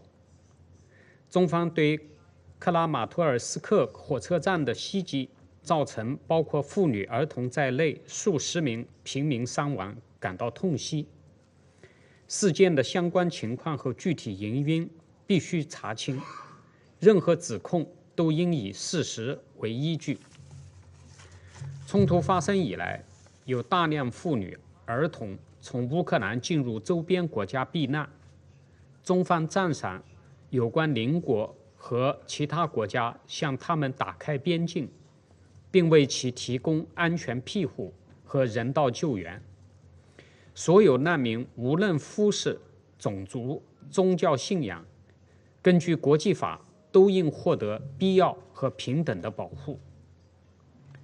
乌克兰和周边国家人道需求依然巨大，联合国人道协调办公室、妇女署、儿基会等国际机构应继续动员协调国际支持，向所有有需要的人提供人道救助，特别要考虑妇女、儿童的特殊需求，提供有针对性的医疗救治、心理疏导和社会服务，保障儿童受教育的权利。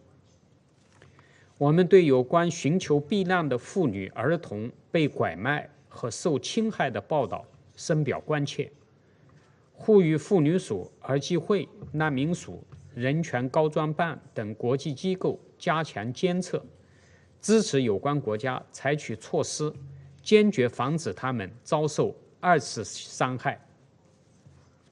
主席先生，尽快让战火平歇，才能从根本上解决乌克兰人道危机，使妇女儿童远离暴力伤害。对话谈判是通向和平大门的唯一出路。我们支持当事方继续开展谈判，努力克服困难和分歧，为达成停火积累条件，为妇女儿童能够早日看到和平曙光做出积极努力。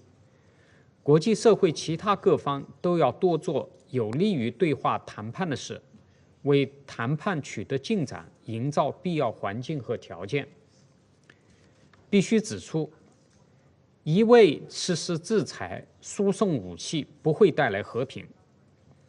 不断升级的全方位无底线制裁引发粮食、能源危机和生活必需品价格飞涨，让全世界人民为此付出沉重代价，更让阿富汗、也门、非洲自角、萨赫勒地区数千万的妇女儿童成为严重受害者。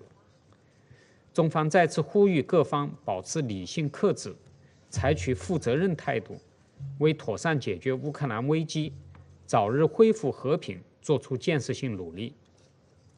谢谢主席先生。I thank China for their statement, and I now invite the representative of the United Arab Emirates, Your Excellency. Mr. President, Lord Ahmed, I'd like to begin by thanking you and welcoming you for chairing this meeting. I'd also like to thank Ms. Bahous, Mr. Fontaine, and Ms. Cherapacha for their briefings and insights shared. Mr. President, when this Council adopted the Women, Peace and Security Agenda more than 21 years ago, it recognized the disproportionate impact of conflict on women and girls. Women are not only exposed to grave violations of international humanitarian law, but are particularly vulnerable to gender-specific risks as well. However, the WPS agenda also recognized that women and girls are active agents of peace who can drive efforts and provide solutions. Their participation in conflict prevention, peace building, reconciliation, and reconstruction must be guaranteed, not only because of the impact the conflict has on them, but also because it has proved to result in more sustainable and longer-lasting peace. Since the beginning of the conflict in Ukraine, the overwhelming majority of the 4.3 million people who have fled to neighboring countries are women and children. There have been deeply disturbing reports of conflict-related sexual violence and those who have fallen prey to criminal organized gangs running human and sex trafficking rings. According to the WHO, there have been 89 healthcare facilities across the country impacted by attacks, undermining the right of women and girls to access healthcare. This contributes to a lack of critical maternity care for pregnant women, both within Ukraine and for those fleeing abroad, as the UNFPA has warned. Finally, the conflict is disrupting children's access to education. Every child has a right to education, and this can further block their opportunities and capabilities to contribute to Ukraine's future. This risks a generational effect. Accordingly, the UAE would like to highlight 3 areas to support women and children impacted by the war in Ukraine. First, we see the ongoing negotiations between the parties as a positive development, and we call on them to guarantee women's full, equal, and meaningful participation in all peace efforts. It is imperative that women's leadership and participation not only take place at the end of the conflict, but also in the design and implementation processes for its peaceful resolution. Women have been leading local reconciliation and dialogue efforts for many years now in eastern Ukraine. These efforts should not be forgotten. Rather, they should be recognized, built upon, and mobilized to drive efforts towards peace. Second, Sex disaggregated data collection on the impact of the conflict remains a valuable tool, including in strengthening accountability for conflict-related sexual violence. This can ensure that restorative justice can be achieved. Third, a gender-responsive approach must be implemented in all humanitarian efforts during and after the conflict. This should include the voices of women who can inform the provision and delivery of humanitarian assistance, services, and programming efforts with their needs at the center. We also call on all parties to uphold their obligations under international humanitarian law, in particular, the protection of civilians, and to allow timely and unimpeded humanitarian access. Mr. President, I want to also highlight the disproportionate consequences this war has on women and children around the world. From food insecurity to high commodity prices, women and girls worldwide are seeing their daily lives and their futures upended. More than ever, we need concerted efforts to prevent that from happening. The stakes are too high. In conclusion, we reiterate our strong call for an immediate cessation of hostilities throughout Ukraine to allow for constructive dialogue between the parties and to end the suffering caused by this conflict. Thank you, Mr. President. I thank the United Arab Emirates for their statement, and I now invite the representative of Gabon.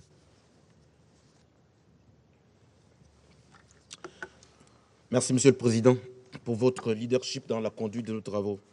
Je remercie Madame Sima Baous et Monsieur Manuel Fontaine pour leurs exposés. Je remercie également Madame Katrina Sherpaka.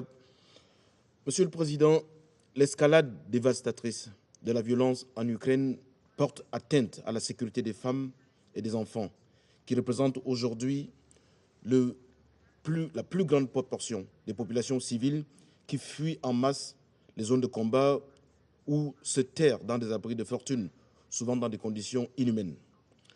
Le nombre de personnes déplacées augmente au rythme de l'intensification des combats. Il atteint à présent la dizaine de millions, parmi lesquels d'innombrables enfants qui ont traversé les frontières de l'Ukraine sans être accompagnés. Des témoignages persistants font état de violence et de viol à l'égard des femmes et des filles. Le témoignage de M. Fontaine de l'UNICEF sur des réseaux de traite des personnes humaines est alarmant. Les violences sexuelles contre les femmes et la traite des êtres humains sont inacceptables. Il est crucial que des enquêtes indépendantes et impartiales soient diligentées pour établir les faits et les responsabilités. Monsieur le Président, alors que la guerre s'enlise, les attaques contre les infrastructures civiles, dont les établissements de santé et les écoles, affectent considérablement l'accès des populations à l'eau potable et aux soins de santé primaires et spécialisés. La baisse de la couverture vaccinale de routine fait craindre la résurgence de certaines maladies infantiles.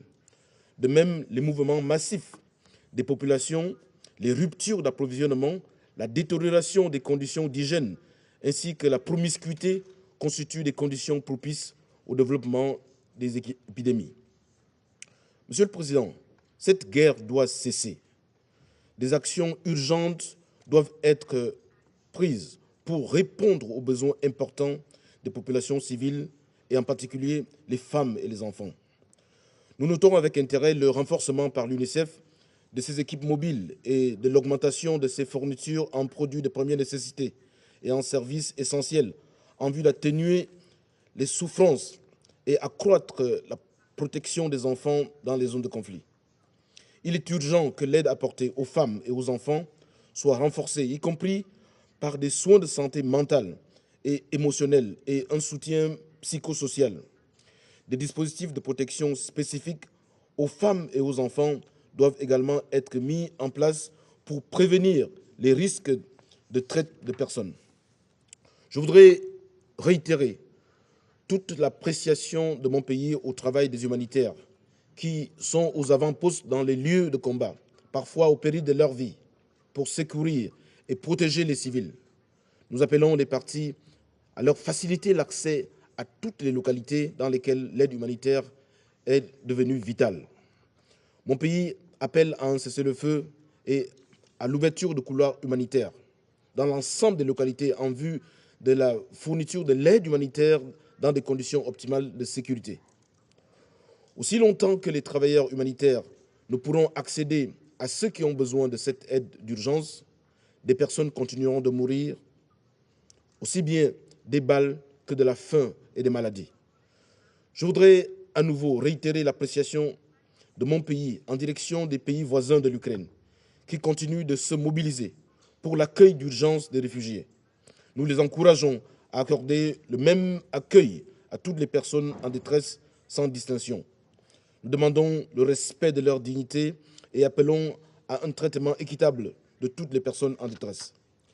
Je voudrais également réitérer l'appel aux partis à s'engager de bonne foi dans le dialogue en vue de mettre un terme aux hostilités.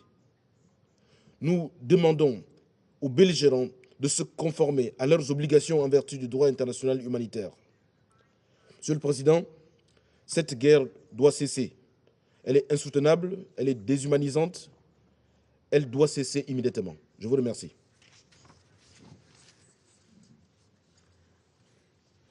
Thank you, Your Excellency. I thank Gabon for their statement. I now give the floor to the representative of the Russian Federation. Your Excellency. Спасибо, господин председатель. Благодарим сегодняшних докладчиков за предоставленную информацию. Коллеги, мы не сомневались, что сегодня со стороны наших западных коллег вновь прозвучит множество измышлений в отношении того, что сейчас происходит на Украине в свете проводимой нами специальной военной операции. Алгоритм ваших действий нам давно понятен. Извратить и очернить цели СВО, замолчать неудобные для вас факты и продвинуть фейки и пропагандистские наработки Украины и работающие на киевских режим профессиональных западных пиарщиков.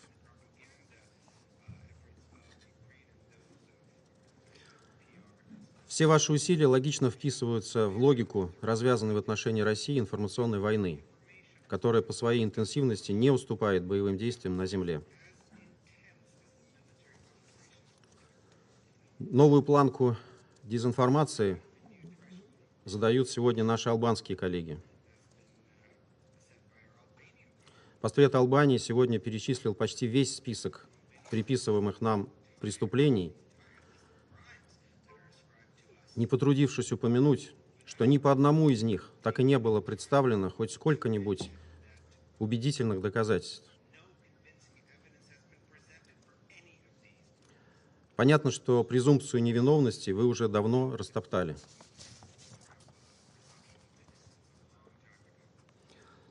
За последнее время совместная западная и украинская фабрика по производству фейков вышла на новый уровень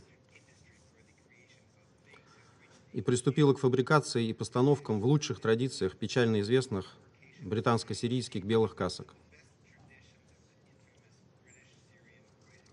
У всех до сих пор на слуху беспрецедентная, как по своей жестокости, так и по топорности исполнения, провокация в городе Буча Киевской области.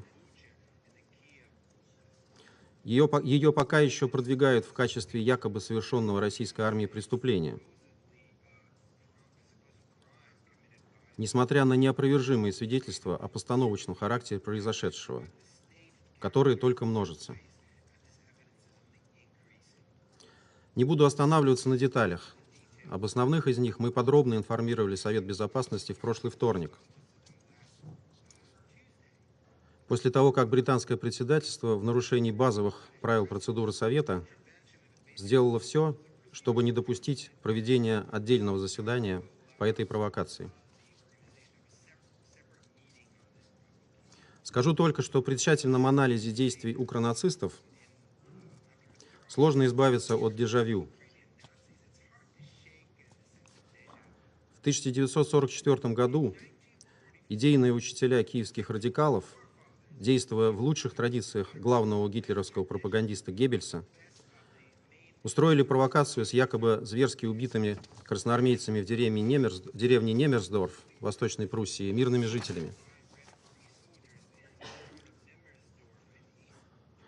Этому предшествовал циркуляр разосланный в крупнейшие немецкие газеты, в котором подробно описывалось, как лучше преподнести якобы злодеяния советских солдат. В наше время газеты читают все меньше, и подобные руководства появляются в соцсетях, причем их даже особо не скрывают. Набирают артистов для массовок, ориентируют, на каких моментах следует остановиться. Одним словом, Геббельс был бы доволен размахом своих украинских последователей, однако их подвело исполнение. Инсценировки в Немерсдорфе, нацеленные на создание легенды о якобы совершенных красноармейцами массовых убийствах и изнасилованиях, впоследствии были убедительно опровергнуты различными экспертами. А имя поселка стало нарицательным для обозначения грубой пропагандистской инсценировки. Точно как та, которую реализовали в Буче. Однако бучинскую провокацию на уходящей неделе затмила другая, которую укронацисты реализовали в пока еще находящихся под им контролем Краматорске. Это классическая операция под чужим флагом. Остановлюсь над ней подробнее, тем более, что многие ее сегодня упоминали. 8 апреля из окрестностей населенного пункта Доброполье, в 45 километрах к юго-западу от Краматорска, украинские вооруженные силы нанесли удар тактической ракетой «У» по железнодорожному вокзалу города Краматорска. Погибло более 50 человек, из них 5 дети. В больнице Краматорска были доставлены 98 человек, среди которых 16 детей, 46 женщин и 36 мужчин. Почему мы с такой уверенностью говорим об ответственности именно украинских, а не российских военных, как это сразу же показали западные СМИ и как об этом сегодня говорил ряд наших коллег? По нескольким причинам. Назову 3 из них. Во-первых, на вооружении российской армии не имеются тактические ракетные комплексы «У». Они устарели, были давно заменены на «Искандеры» и активно используются только армией Украины.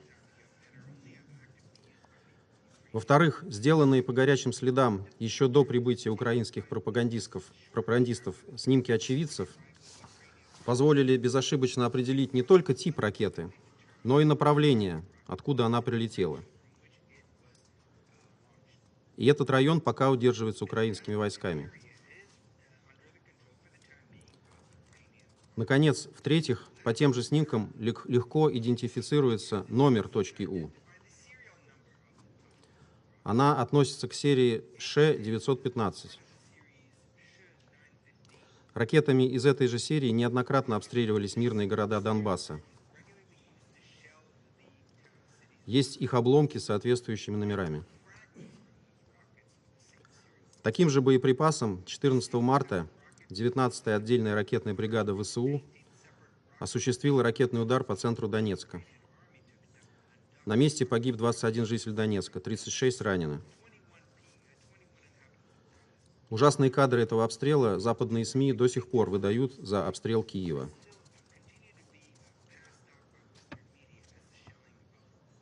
В общем, провокация в Краматорске киевскому режиму также не удалась. Но украинские пропагандисты явно пытаются учесть свои ошибки и сработать чище. Они очень стараются. Только за последние дни мы передали в ООН информацию о следующих готовящихся провокациях. Постановочное обнаружение массовых захоронений в селе Раковка под Киевом. В город Кременная заблаговременно прибыли репортеры зарубежных СМИ. Их цель – зафиксировать подготовленную ВСУ провокацию с обстрелом якобы российской армией автомобилей скорой помощи, которые переводят пациентов. В селе Белогоровка заминированы резервуары с хлором на территории водоканала, который планируется взорвать при подходе к городу формирования народной милиции ЛНР.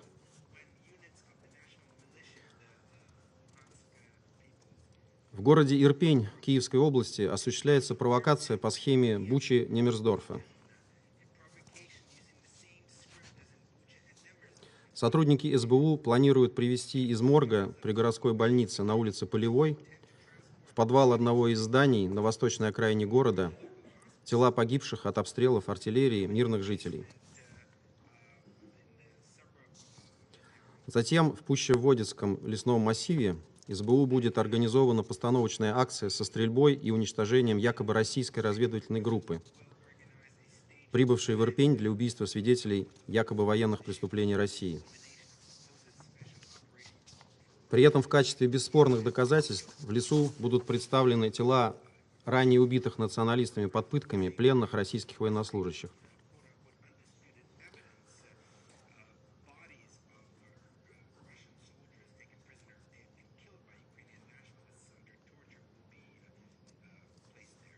Ждем распространения видеоматериалов от этой постановочной акции западными СМИ. Вот только сегодня Министерство обороны Российской Федерации озвучило, что в город Середина-Буда Сумской области, ранее находившийся под контролем российских войск, приглашены представители западных и украинских СМИ для проведения постановочных видеосюжетов. В населенном пункте Нижняя Сыроватка под Сумами в один из подвалов стаскиваются тела.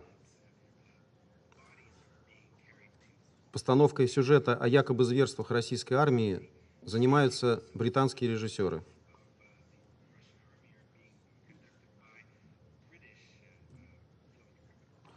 Российские войска, напоминаю, покинули этот город 3 недели назад.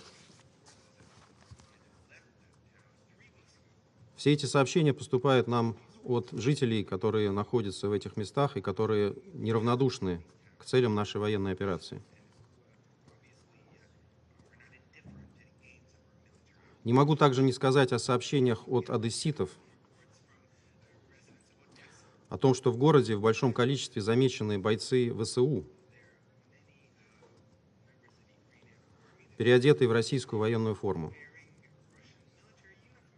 Похоже, что в этом городе также готовится масштабная и кровавая провокация, точнее операция под чужим флагом. Коллеги, не говорите потом, что мы вас об этом не предупреждали. Уже осуществленные и планирующиеся провокации в сочетании с ставшей уже нарицательной практикой использования националистами мирного населения в качестве живого щита поражают бесчеловечным отношением к судьбам народа Украины и свидетельствуют о полном пренебрежении укронацистами нормами морали и международного гуманитарного права. Россия, как мы неоднократно говорили, с мирным украинским населением не воюет.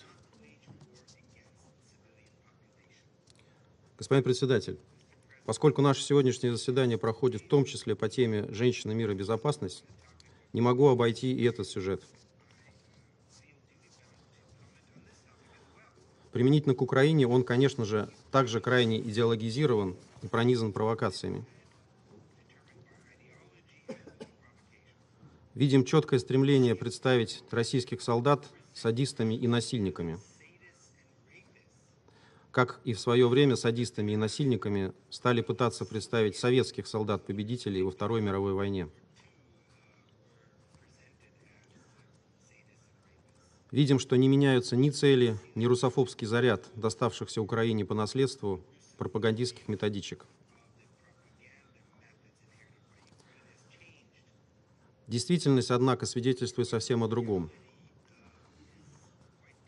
Несмотря на все исхищрения, даже до западного читателя временами доходит информация о зверских пытках мирного населения садистами из украинских националистических батальонов, жертвами которых становятся в том числе и женщины.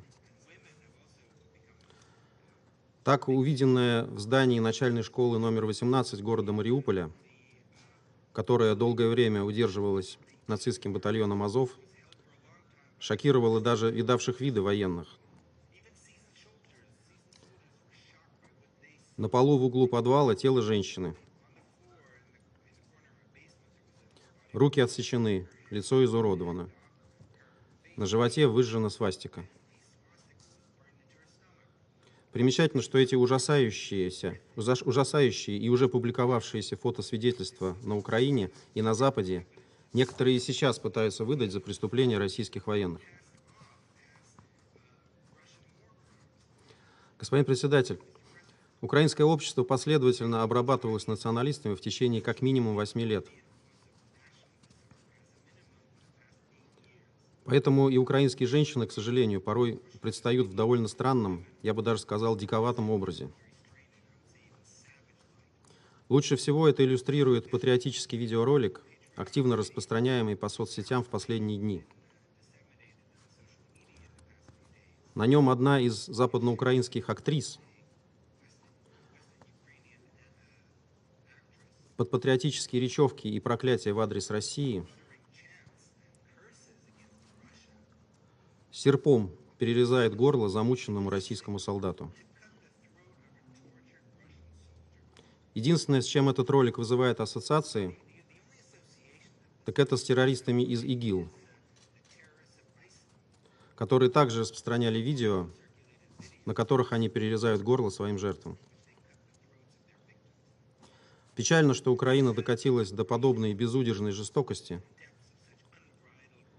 до слепого, не отстающего от игиловского радикализма и экстремизма. Видя это, лишь убеждаешься в необходимости и безальтернативности осуществляемой Россией специальной военной операции.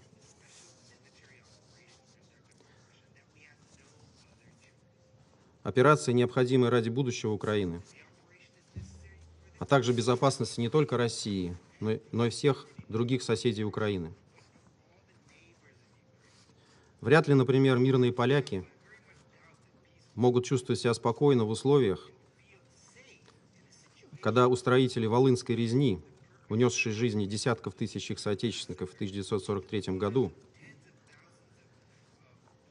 сегодня почитаются на Украине в качестве национальных героев. Я говорю именно о мирных поляках, а не об ослепленных русофобией и польских властях, политика которых давно уже потеряла здравый смысл.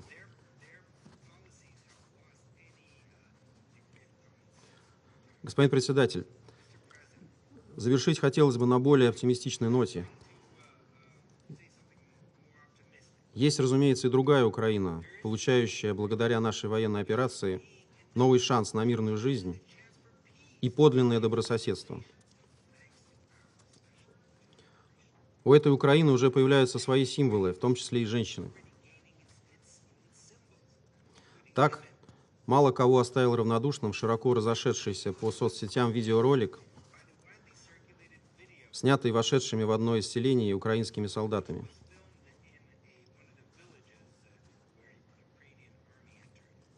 Вышедшая им навстречу старенькая бабушка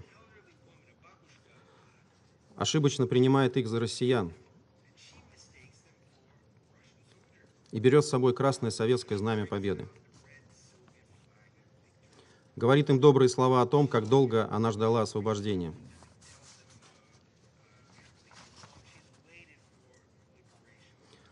Солдаты, надо отдать им должное, бабушку, несмотря на это, не обижают. Дают ей пакет с продуктами. Но взамен забирают знамя и начинают его топтать.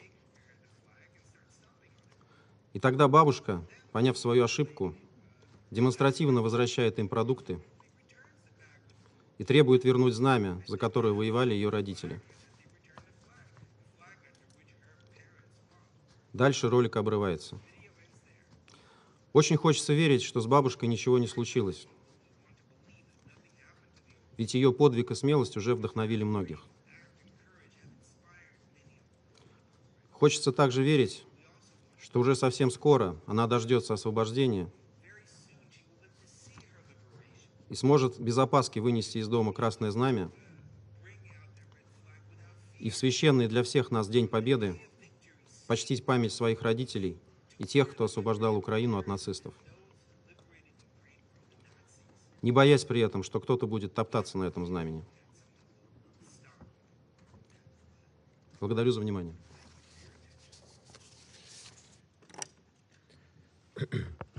I note the contribution from the Russian representative. I now invite the representative of Kenya. Mr. Ambassador, the floor is yours. Thank you, Mr. President, and welcome back to New York. I thank USG and UN Women Executive Director Sima Bahous, UNICEF's Director of Emergencies Manuel Fontaine, and Ms. Katerina Cherepaka for their briefings. I also welcome the participation of the permanent representative of Ukraine and the permanent representatives of the affected countries in the region. Mr. President, we would not be here having this discussion but for the armed breach of the territorial integrity and sovereignty of Ukraine by the Russian Federation. We must again observe and condemn the continuing disregard for international law and the United Nations Charter and the anarchic, dangerous world that has resulted. Kenya further condemns the recent bombing of the train station in Kramatorsk, where more than 50 people were killed as they attempted to flee the war. This war is causing massive civilian suffering. We do not have an accurate count of the lives lost to violence, but they must be in the thousands. We have no figure for the instances of rape and other forms of sexual violence against girls and women, but it is certain that the number is high and rising. We know that the overwhelming majority of refugees who have fled Ukraine are girls and women, and we also know that each one of them, in their own special way, has had their life shattered by this war. We know that such forced human movement and family separations increase the potentials for sexual abuse, exploitation, and human trafficking. We must commend all the individuals and institutions and governments that are helping in every possible way. We especially thank those UN organizations such as UN Women, OCHA, UNICEF, UNHCR, UNFPA, and other agencies for their reports that highlight the key areas of concern for Ukrainian women and girls. More than that, we thank them for the actions they're taking to help women and girls fleeing and trying to survive this war. We also applaud today the brave women of Ukraine who are fighting for peace and for their country. We recognize with admiration the women who are leading in government and civil society in pushing us all to a peaceful resolution of the war. Mr. President, in the last year, our delegation has been in the Security Council. We have spoken regularly about women, peace, and security. Most often, it has been to applaud the role of women as peace builders and to urge their participation in decision-making at all levels. Today, I urge that we let the full weight of the suffering of women in Ukraine to settle in our minds. Perhaps then we will have the will as the Security Council and the international community to attain a ceasefire, and the boldness of vision to undertake a diplomatic dialogue that can provide lasting security in Europe and globally. The victims that I'm speaking about are fleeing bombs and bullets overwhelmingly fired by young men on the orders of their older male superiors. These men are themselves dying in large numbers, and in doing so, their mothers and sisters and daughters are mourning them.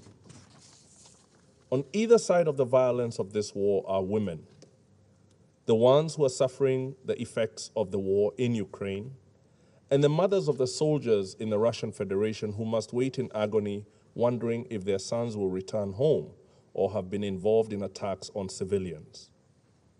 No one knows a greater agony than the grieving mother of a fallen soldier or the grieving mother of a soldier who has returned home from a campaign that featured atrocity. Mothers are on either side of the war. They are suffering the dangers and atrocities being carried out on their children and by their children. It is therefore exceedingly inappropriate that in the public reporting of the negotiations for a ceasefire, we see few women and mothers at the table. We urge all relevant actors in the ongoing negotiations and those that follow to ensure the inclusion of women as participants and decision makers. The same should be the case for all the institutions and operations that are responding to this war. We call for humanitarian corridors to be established and protected. We urge that the humanitarian actors make certain that their operations have the ability to aid women and girls, particularly those who are survivors of rape and other forms of gender-based violence. If the war continues much longer, it will harm the food and energy security of many millions around the world. It will destroy livelihoods, increase poverty, and cause economic crisis. For a global community barely starting its recovery from the COVID-19 pandemic, the war in Ukraine is a damaging blow. The result will be early deaths, political instability, and the escalation of other conflicts. The humanitarian and developmental response to that suffering must leave no country or region behind.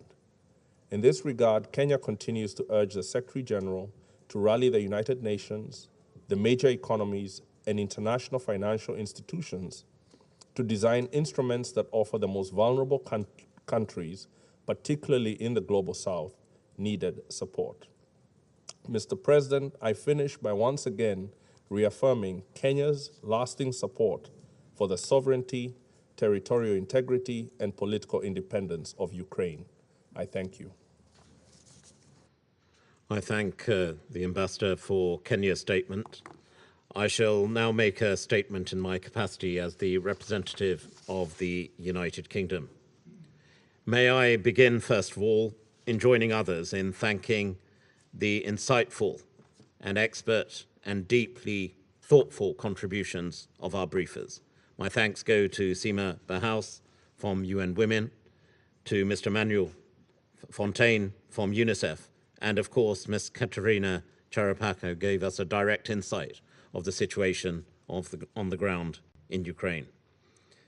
And in doing so, it reminds me that the Geneva Conventions contain numerous provisions that afford special protections to women and girls as civilians in conflict zones. Yet, what we see today with our own eyes, and as today's detailed briefings testify, is harrowing evidence of how women and girls are suffering. Mr. Putin's invading forces are absolutely oblivious to even the most basic tenet of the Geneva Conventions, the distinction, the absolutely essential distinction between civilians and combatants. Today, sadly, we've once again heard Russia trying to deflect from the facts, the reality on the ground, muddy the waters by what can only be described as quite extraordinary statements and even lies. Yet what is true, what is fact, is that Russian attacks on civilians and residential areas have been truly barbaric. Yet what we've seen shine through this as a real beacon is the Ukrainian people themselves. Ukrainian women have demonstrated incredible fortitude and demonstrated the real resilience of the Ukrainian people. Indeed, that was reflected in the engagement our own Prime Minister had in Ukraine recently. And I myself, as we heard from the representatives of UNICEF, from UN Women, and indeed the representative of the United States, I've also had the opportunity, and I'm pleased we're joined by Poland. When I visited Poland, I saw the strength and support of the Polish people, the incredible welcome being given to fleeing refugees, but also the resilience of Ukrainian women, predominantly women, as we've heard from many statements today, who are crossing the border. They're being forced to cross the border because they want to protect their children who accompany them. We've also met and seen female members of parliament who have resorted, because they can't sit as parliamentary members, to take up firearms, to defend themselves, to defend their people. We've seen incredible courage from civic leaders refusing to leave their communities, to the countless and absolutely incredible untold stories of heroism across Ukraine, as women have stood up to Russian forces, many armed with little more than patriotism, their own sense of courage and resilience, and a fair sense of injustice.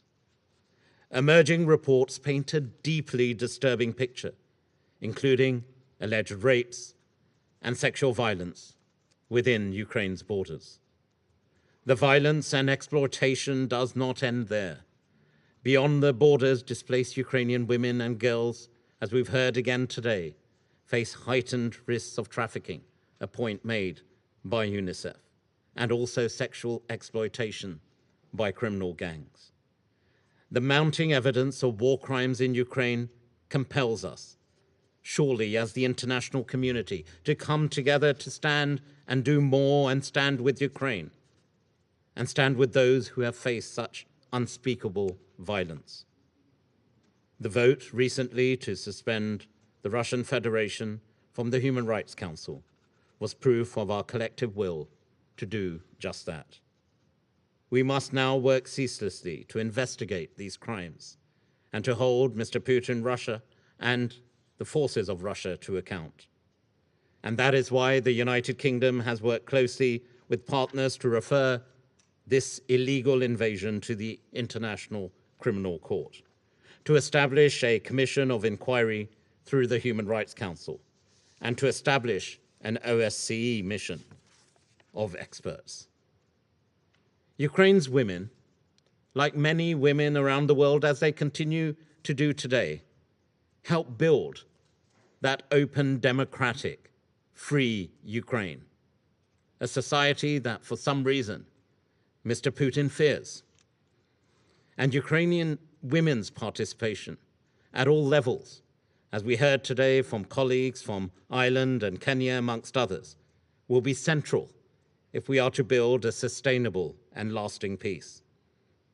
And any peace settlement must also reflect the disproportionate impact of this conflict, this war, on the girls and women of Ukraine. In conclusion, today's UN Security Council discussion and meeting is a rallying call to us all, the international community, to recognize the impact of this illegal war, the impact of this illegal war on the very basis and foundations of international law, on the very basis and attack on the very foundations on which this institution, the United Nations, is based, the actual charter of the United Nations itself.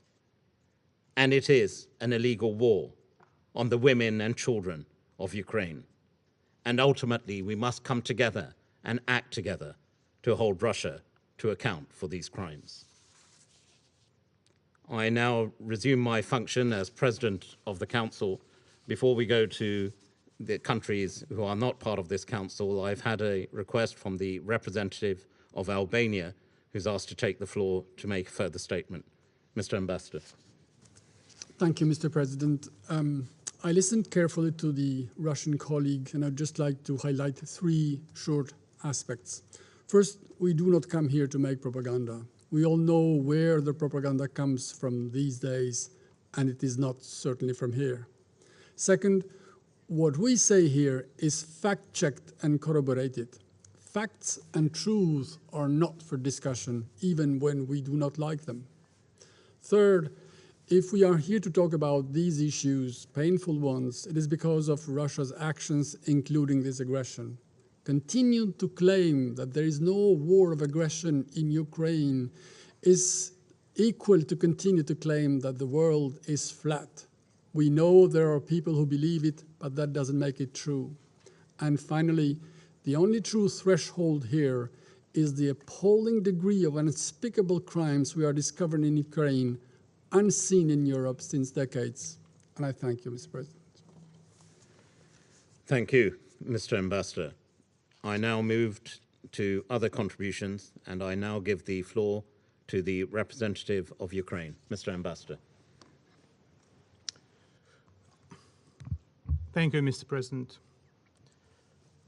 Distinguished members of the Security Council, Madam Executive Director Sima Bahouz, Mr. Manuel Fontaine from UNICEF, Ms. Katerina Cherepakha from Ukraine, La Strada.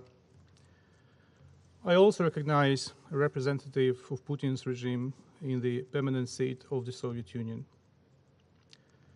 Although a more appropriate seat for Russia government's representatives seems to be at a trial for war crimes committed in Ukraine, since today's lies from Putin's representative predictably contain everything but the kitchen sink. As one says these days here in New York, we know Russians lie because their lips are moving.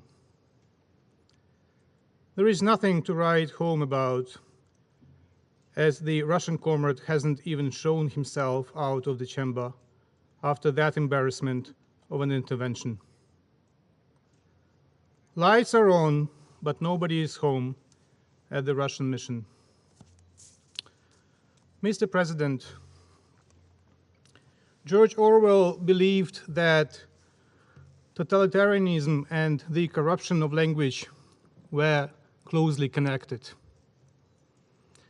Now I have to put my earphones to listen carefully to the Russian interpretation of the next couple of sentences.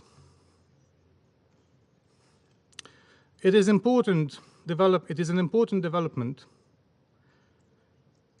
that the Security Council is now addressing the issue of the Russian war against Ukraine under a new agenda item, maintenance of peace and security of Ukraine. I would like to thank those Security Council members who supported its introduction. I find the interpretation I have heard quite satisfactory.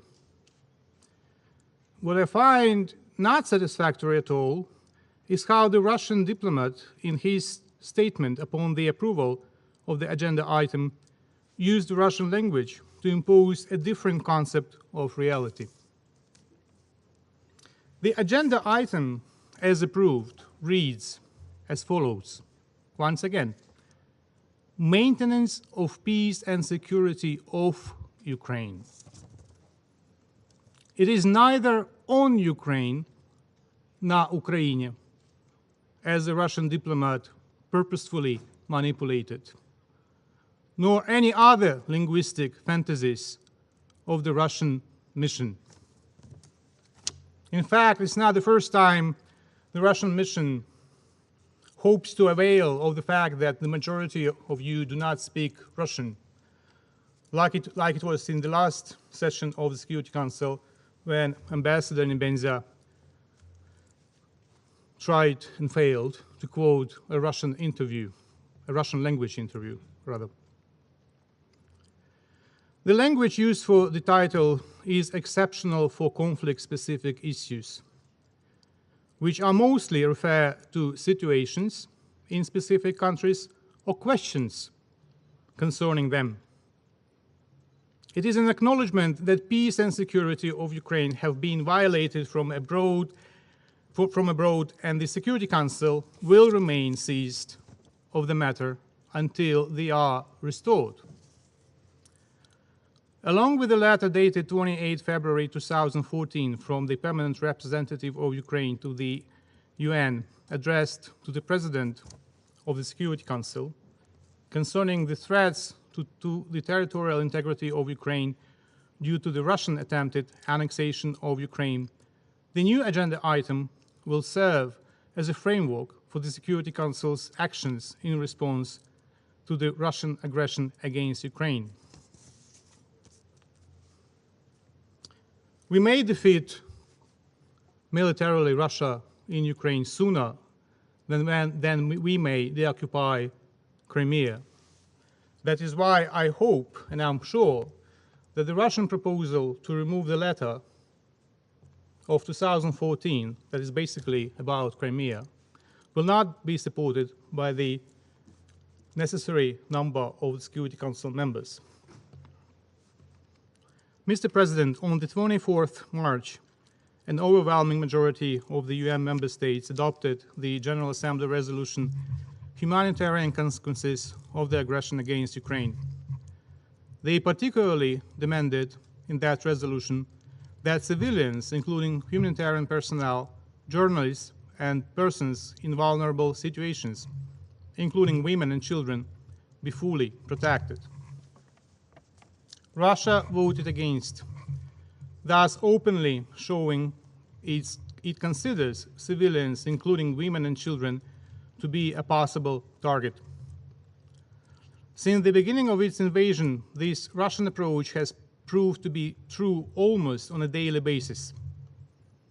Just last week, in the presence of the President of Ukraine, the Security Council addressed the massacre committed by the Russian troops in the city of Bucha and other towns and villages of Kyiv region during the period of occupation in March.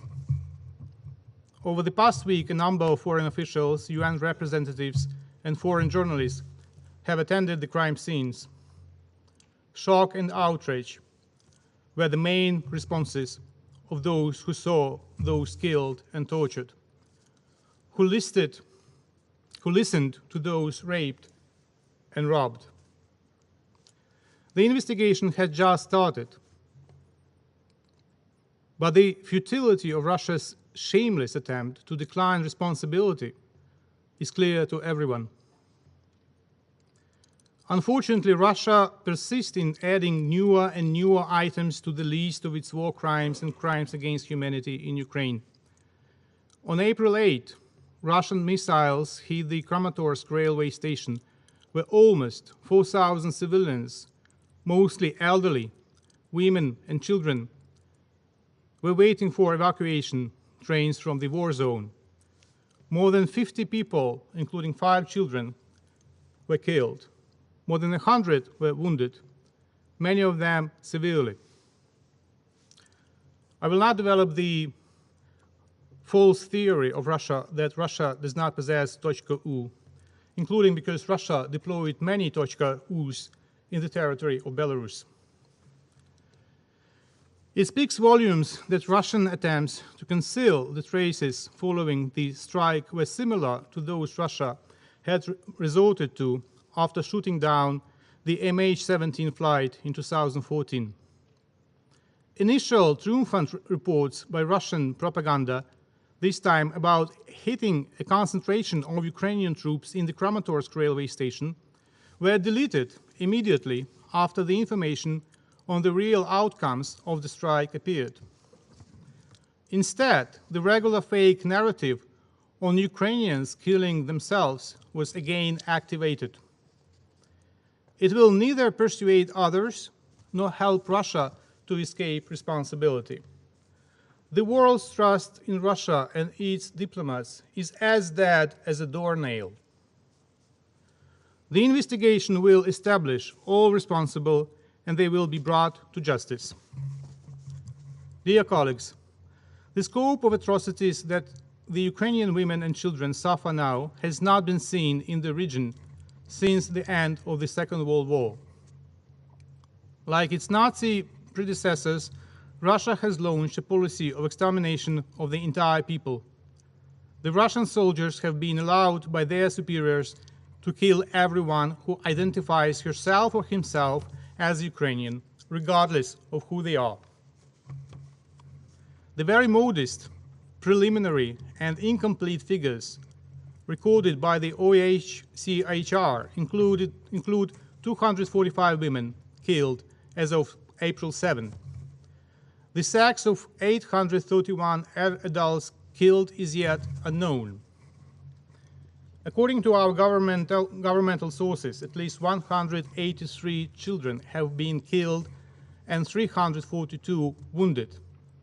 This toll of casualties, outrageous by itself, does not include the victims in Mariupol.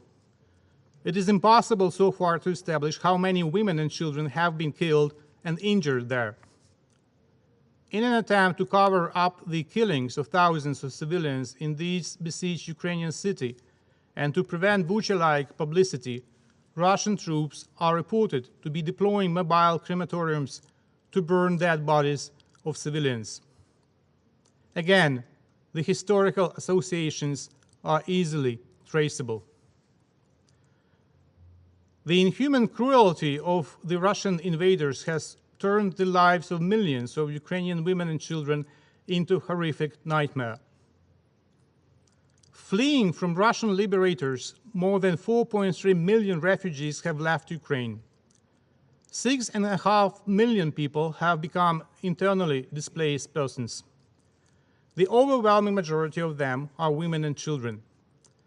This is the largest displacement in Europe since the 40th of the 20th century. The safety of women refugees remains a matter of concern. We should focus on how to protect them from sexual violence and trafficking in either labor or sex schemes of exploitation, as well as on how to ensure physical and psychological recovery for victims. I would like to inform you in this regard that a special webpage, safewomen.com.ua, with information on how to protect Ukrainian women and children from human trafficking, has been recently launched in Ukraine. Dear colleagues, the briefer from Ukraine has provided you with examples of appalling cases of targeted repressions against female officials and female activists in the occupied territories. The execution of Ms. Olha Sukhenko, the head of the village of Matizhin, Kyiv region, along with her husband and son, is just one of these examples.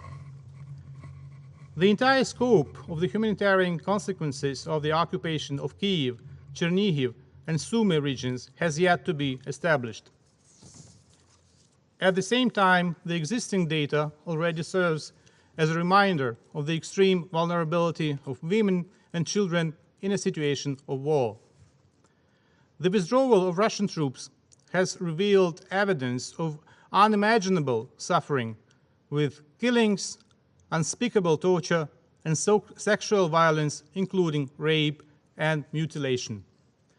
For instance, the prosecutor's office is now investigating the case happened in Brovary district, Kyiv region, when a Russian soldier killed a local resident and then repeatedly raped his wife in their private house. The suspect's identity has been established. The Prosecutor General's Office of Ukraine, in cooperation with pretrial investigation agencies and healthcare facilities, is now launching a special mechanism of documentation of cases of sexual violence by Russian soldiers against Ukrainian women. Prosecutors and investigators are also closely cooperating with human rights defenders and NGOs that provide the women affected with medical and psychological support. I would like to reiterate the message delivered by my President to the Security Council a week ago. We are ready for cooperation with international institutions to ensure full and transparent investigation.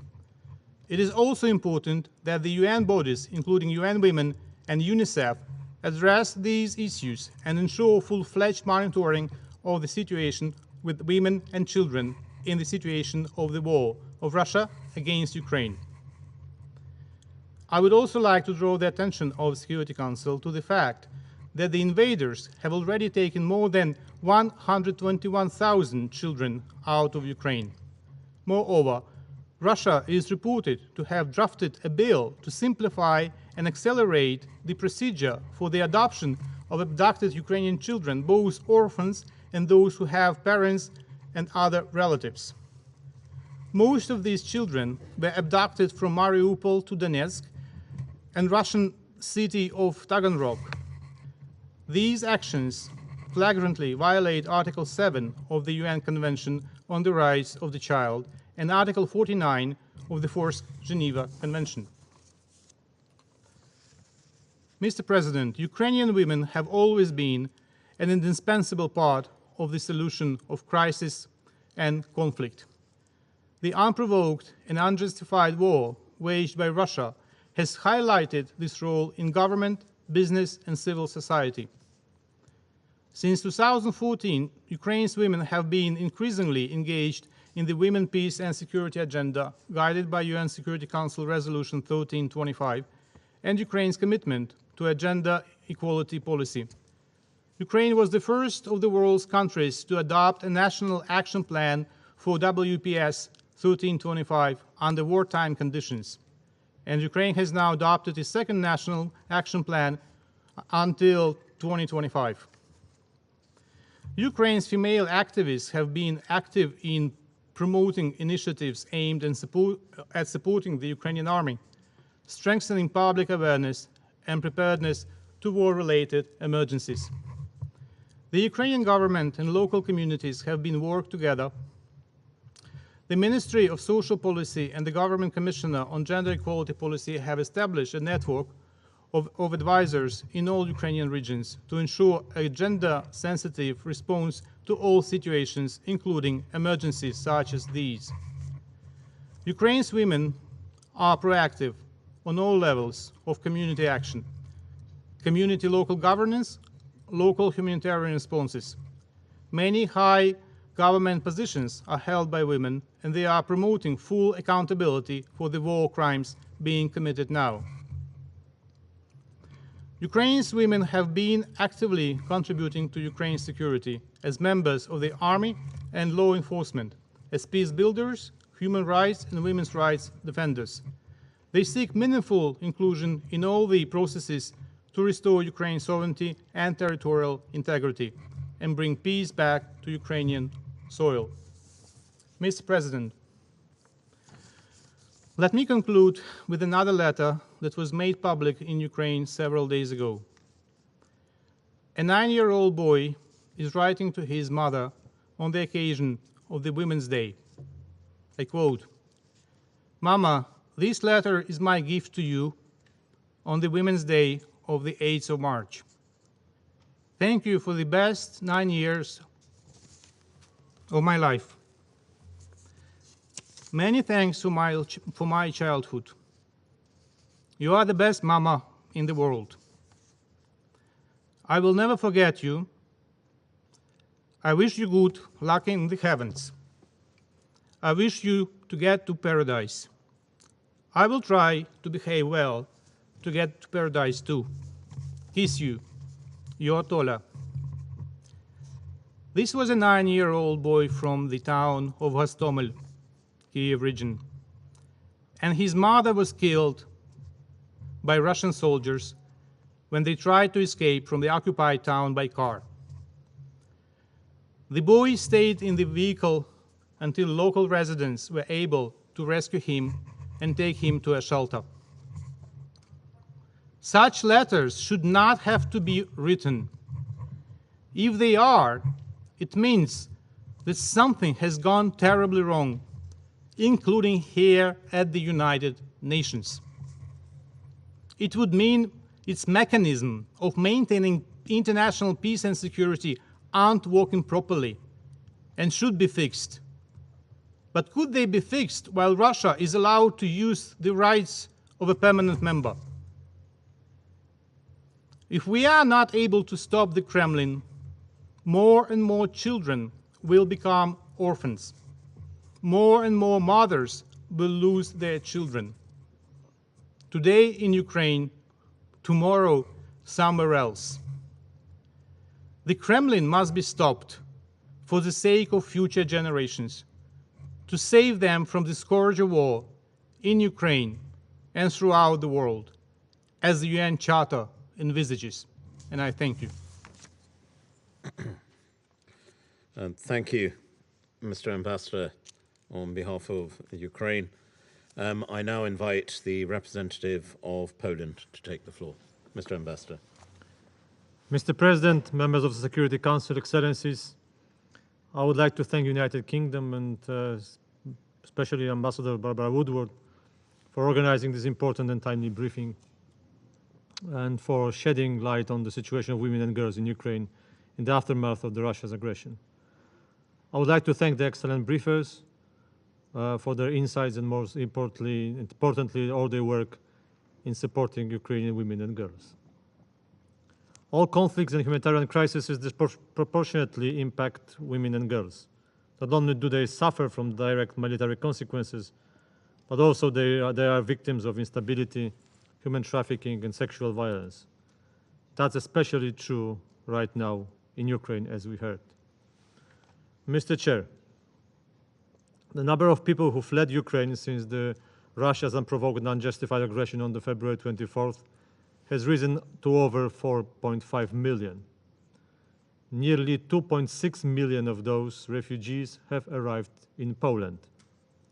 The overwhelming majority of those trying to leave Ukraine are women and children. According to UNHCR, as many as 90% of those fleeing Ukraine, fleeing the country, are women and children. They also constitute majority of the internally displaced persons. Women and children displaced with no contacts or help are at a higher risk of trafficking and other forms of abuse. They are physically and psychologically weakened, unfamiliar with their new surroundings, and highly vulnerable to become victims to criminals. This is true both for refugees and internally displaced persons. Reports are emerging of sexual violence by Russian soldiers against Ukrainian women and girls who are fleeing the country. It is crucial to address the unique needs of women and children crossing the borders. Polish authorities have put measures in place in all border crossing areas and reception centers to control what has direct access to refugees. These measures include identifying and registering the names of those accessing reception and accommodation centers, and the names and registration plates of those with whom refugees leave sites. There are also information materials for people from Ukraine crossing the Polish-Ukrainian border. Leaflets are available in Ukrainian, Polish, and English, both in paper and electronic format. Mr. President, once in a safe haven, the importance of refugees' access to the labor market becomes a priority. Employment is not only a way to support themselves and their families, but also to regain a sense of security. Last month, Poland enacted a law allowing Ukrainian guests to legally live and work in the country for at least 18 months with full access to the state's social protection system of healthcare and schooling. In addition, a Ukrainian citizen may also apply for a residence permit for another 3 years. The Polish government works together with the municipalities as they struggle to find out long-term housing, jobs, and placements in school for our Ukrainian guests. Given the fact that the refugees are predominantly women and with children, we are exploring the ways to support integration of women in the labor market. Once the examples in the care sector. Considering that the majority of refugees are women with children because men stayed and returned to Ukraine to defend their country, a big challenge is to provide nursery and kindergarten care. There are also programs in place to assist women finding employment in sectors where men are traditionally overrepresented. Mr. President, only in the capital city of Warsaw, there are 100,000 refugee children. 15,000 of them are already enrolled in schools. In the whole country, this number approaches 200,000. Children from Ukraine have the right to attend Polish schools on the same basis as Polish nationals. We offer different opportunities for children. Some newcomers are enrolling directly to the Polish schools, especially in the smaller towns. Poland is also establishing classes with all Ukrainian children and teachers who also have just arrived. These children will follow Ukrainian curriculum and be taught in Ukrainian. Ukrainian higher education students also have the opportunity to continue their education at the Polish universities. Patients evacuated from the oncological wards are being admitted to the hospitals worldwide, thanks to the initiative of the Polish First Lady, undertook in cooperation with their counterparts and members of the royal families. And our First Lady has just visited also here the respected agencies in the United Nations system. It has also to be stressed that refugee children, just like all children around the world, were already dealing with the mental health challenges from being isolated during the almost 2 years of the pandemic. Now, having left the warm comforts of home, not to mention their fathers who stayed in Ukraine to fight, any move toward the pre-pandemic normalcy has been cruelly interrupted. We offer psychological and other mental health social services to help Ukrainian refugees. However, the needs are growing every day. And we cannot help everybody without active, concrete, coordinated, and immediate assistance from the international community, including the UN system. Mr. President, women are not only victims in this crisis, but are also carrying through their families, the communities, and the nation.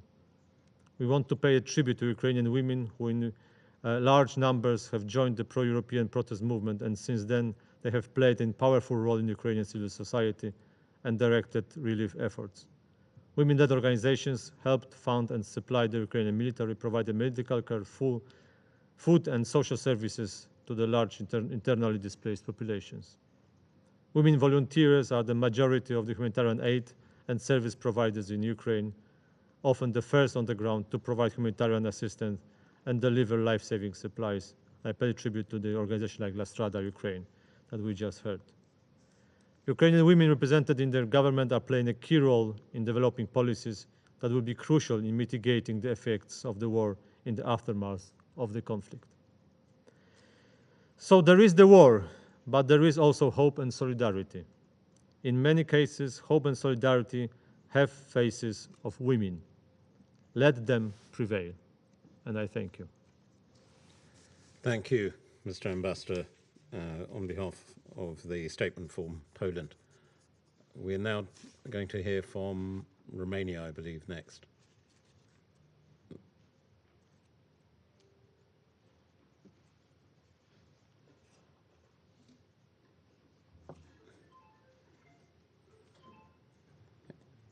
Thank you. Mr. Ambassador.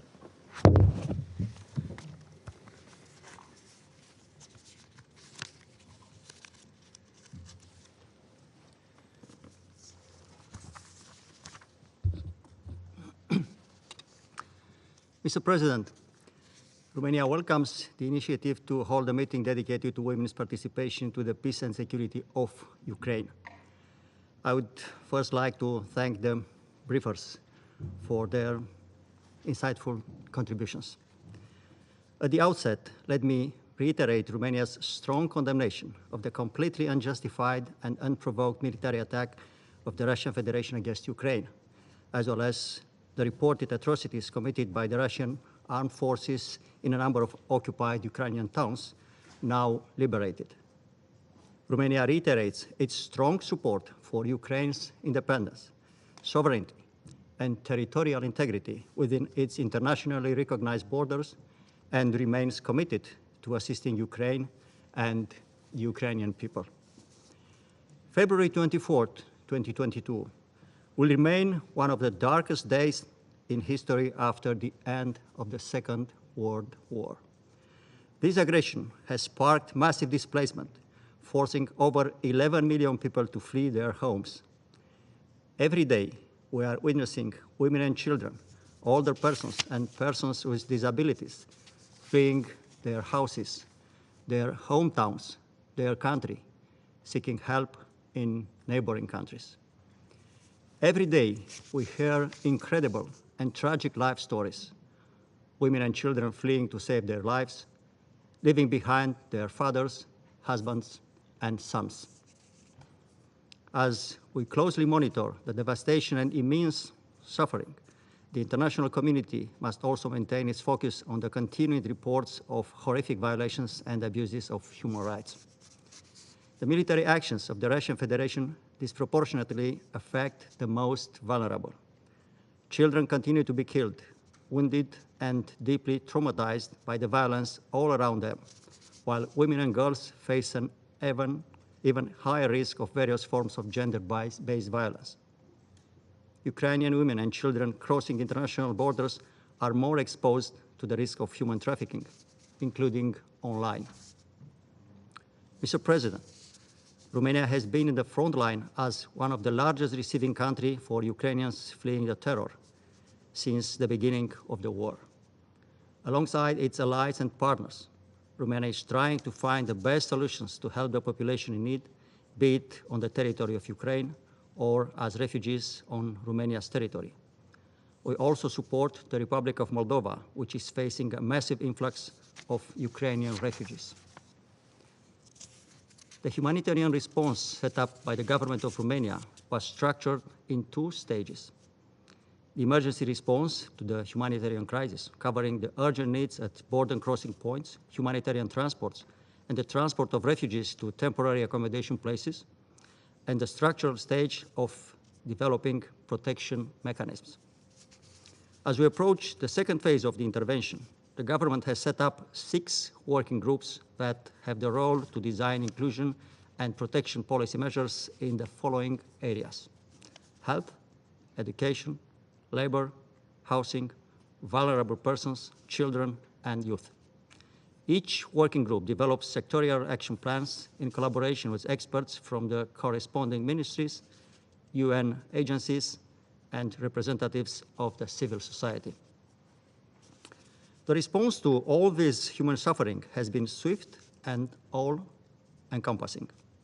We have seen national NGOs, international NGOs, UN institutions, but also simple Romanians from all across the country offering help, be it in food supplies, transportation, and accommodation in their own homes. Between February 10 and April 10, more than 700,000 Ukrainian citizens entered Romania. 80,000 are currently in our country. At the same time, between February 10 and today, almost 4,400 Ukrainian citizens applied for asylum in Romania. These citizens benefit from all rights provided by the Romanian legislation. Throughout the proceedings, asylum seekers can benefit from accommodation in the centers of the General Inspectorate for Immigration, if they so wish, as well as measures of material, financial, medical assistance, specialized psychological and legal counseling, access to the labor market, and cultural adaptation activities. Complementary, the asylum seekers can also benefit from the support of international and non-governmental organizations. Ukrainian citizens receive free medical care and appropriate treatment for emergencies through the National Emergency Medical Care System. Regarding children, I would like to underline that all Ukrainian children on the territory of Romania, including those who do not apply for a form of protection as provided by the law on asylum, have the right to receive education in Romanian schools in the same conditions as Romanian people. They have the right to receive free accommodation in boarding schools, food allowance, school supplies, footwear, clothing, and textbooks. Their health is examined in medical school offices, and if they have not received a vaccine, they can access the national vaccination scheme from the national program of the Ministry of Health. I would also like to mention that with the support of UNICEF and in partnership with the relevant Romanian institutions, as well as with local NGOs, Blue Dot centers have been set in place in several border crossing points to provide psychological and legal support and counsel to families and to unaccompanied minors arriving in Romania. Separated families are also helped to reunite.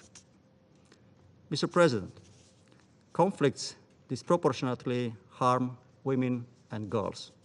We are seeking this every day in the eyes of women and children that cross our border, fleeing Ukraine because of the Russian military aggression.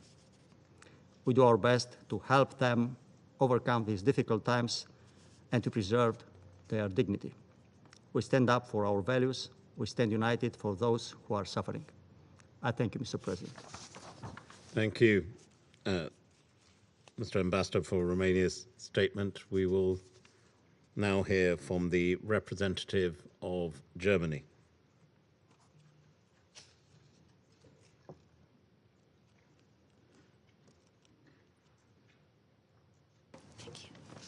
Madam Ambassador. Thank you, Mr. President.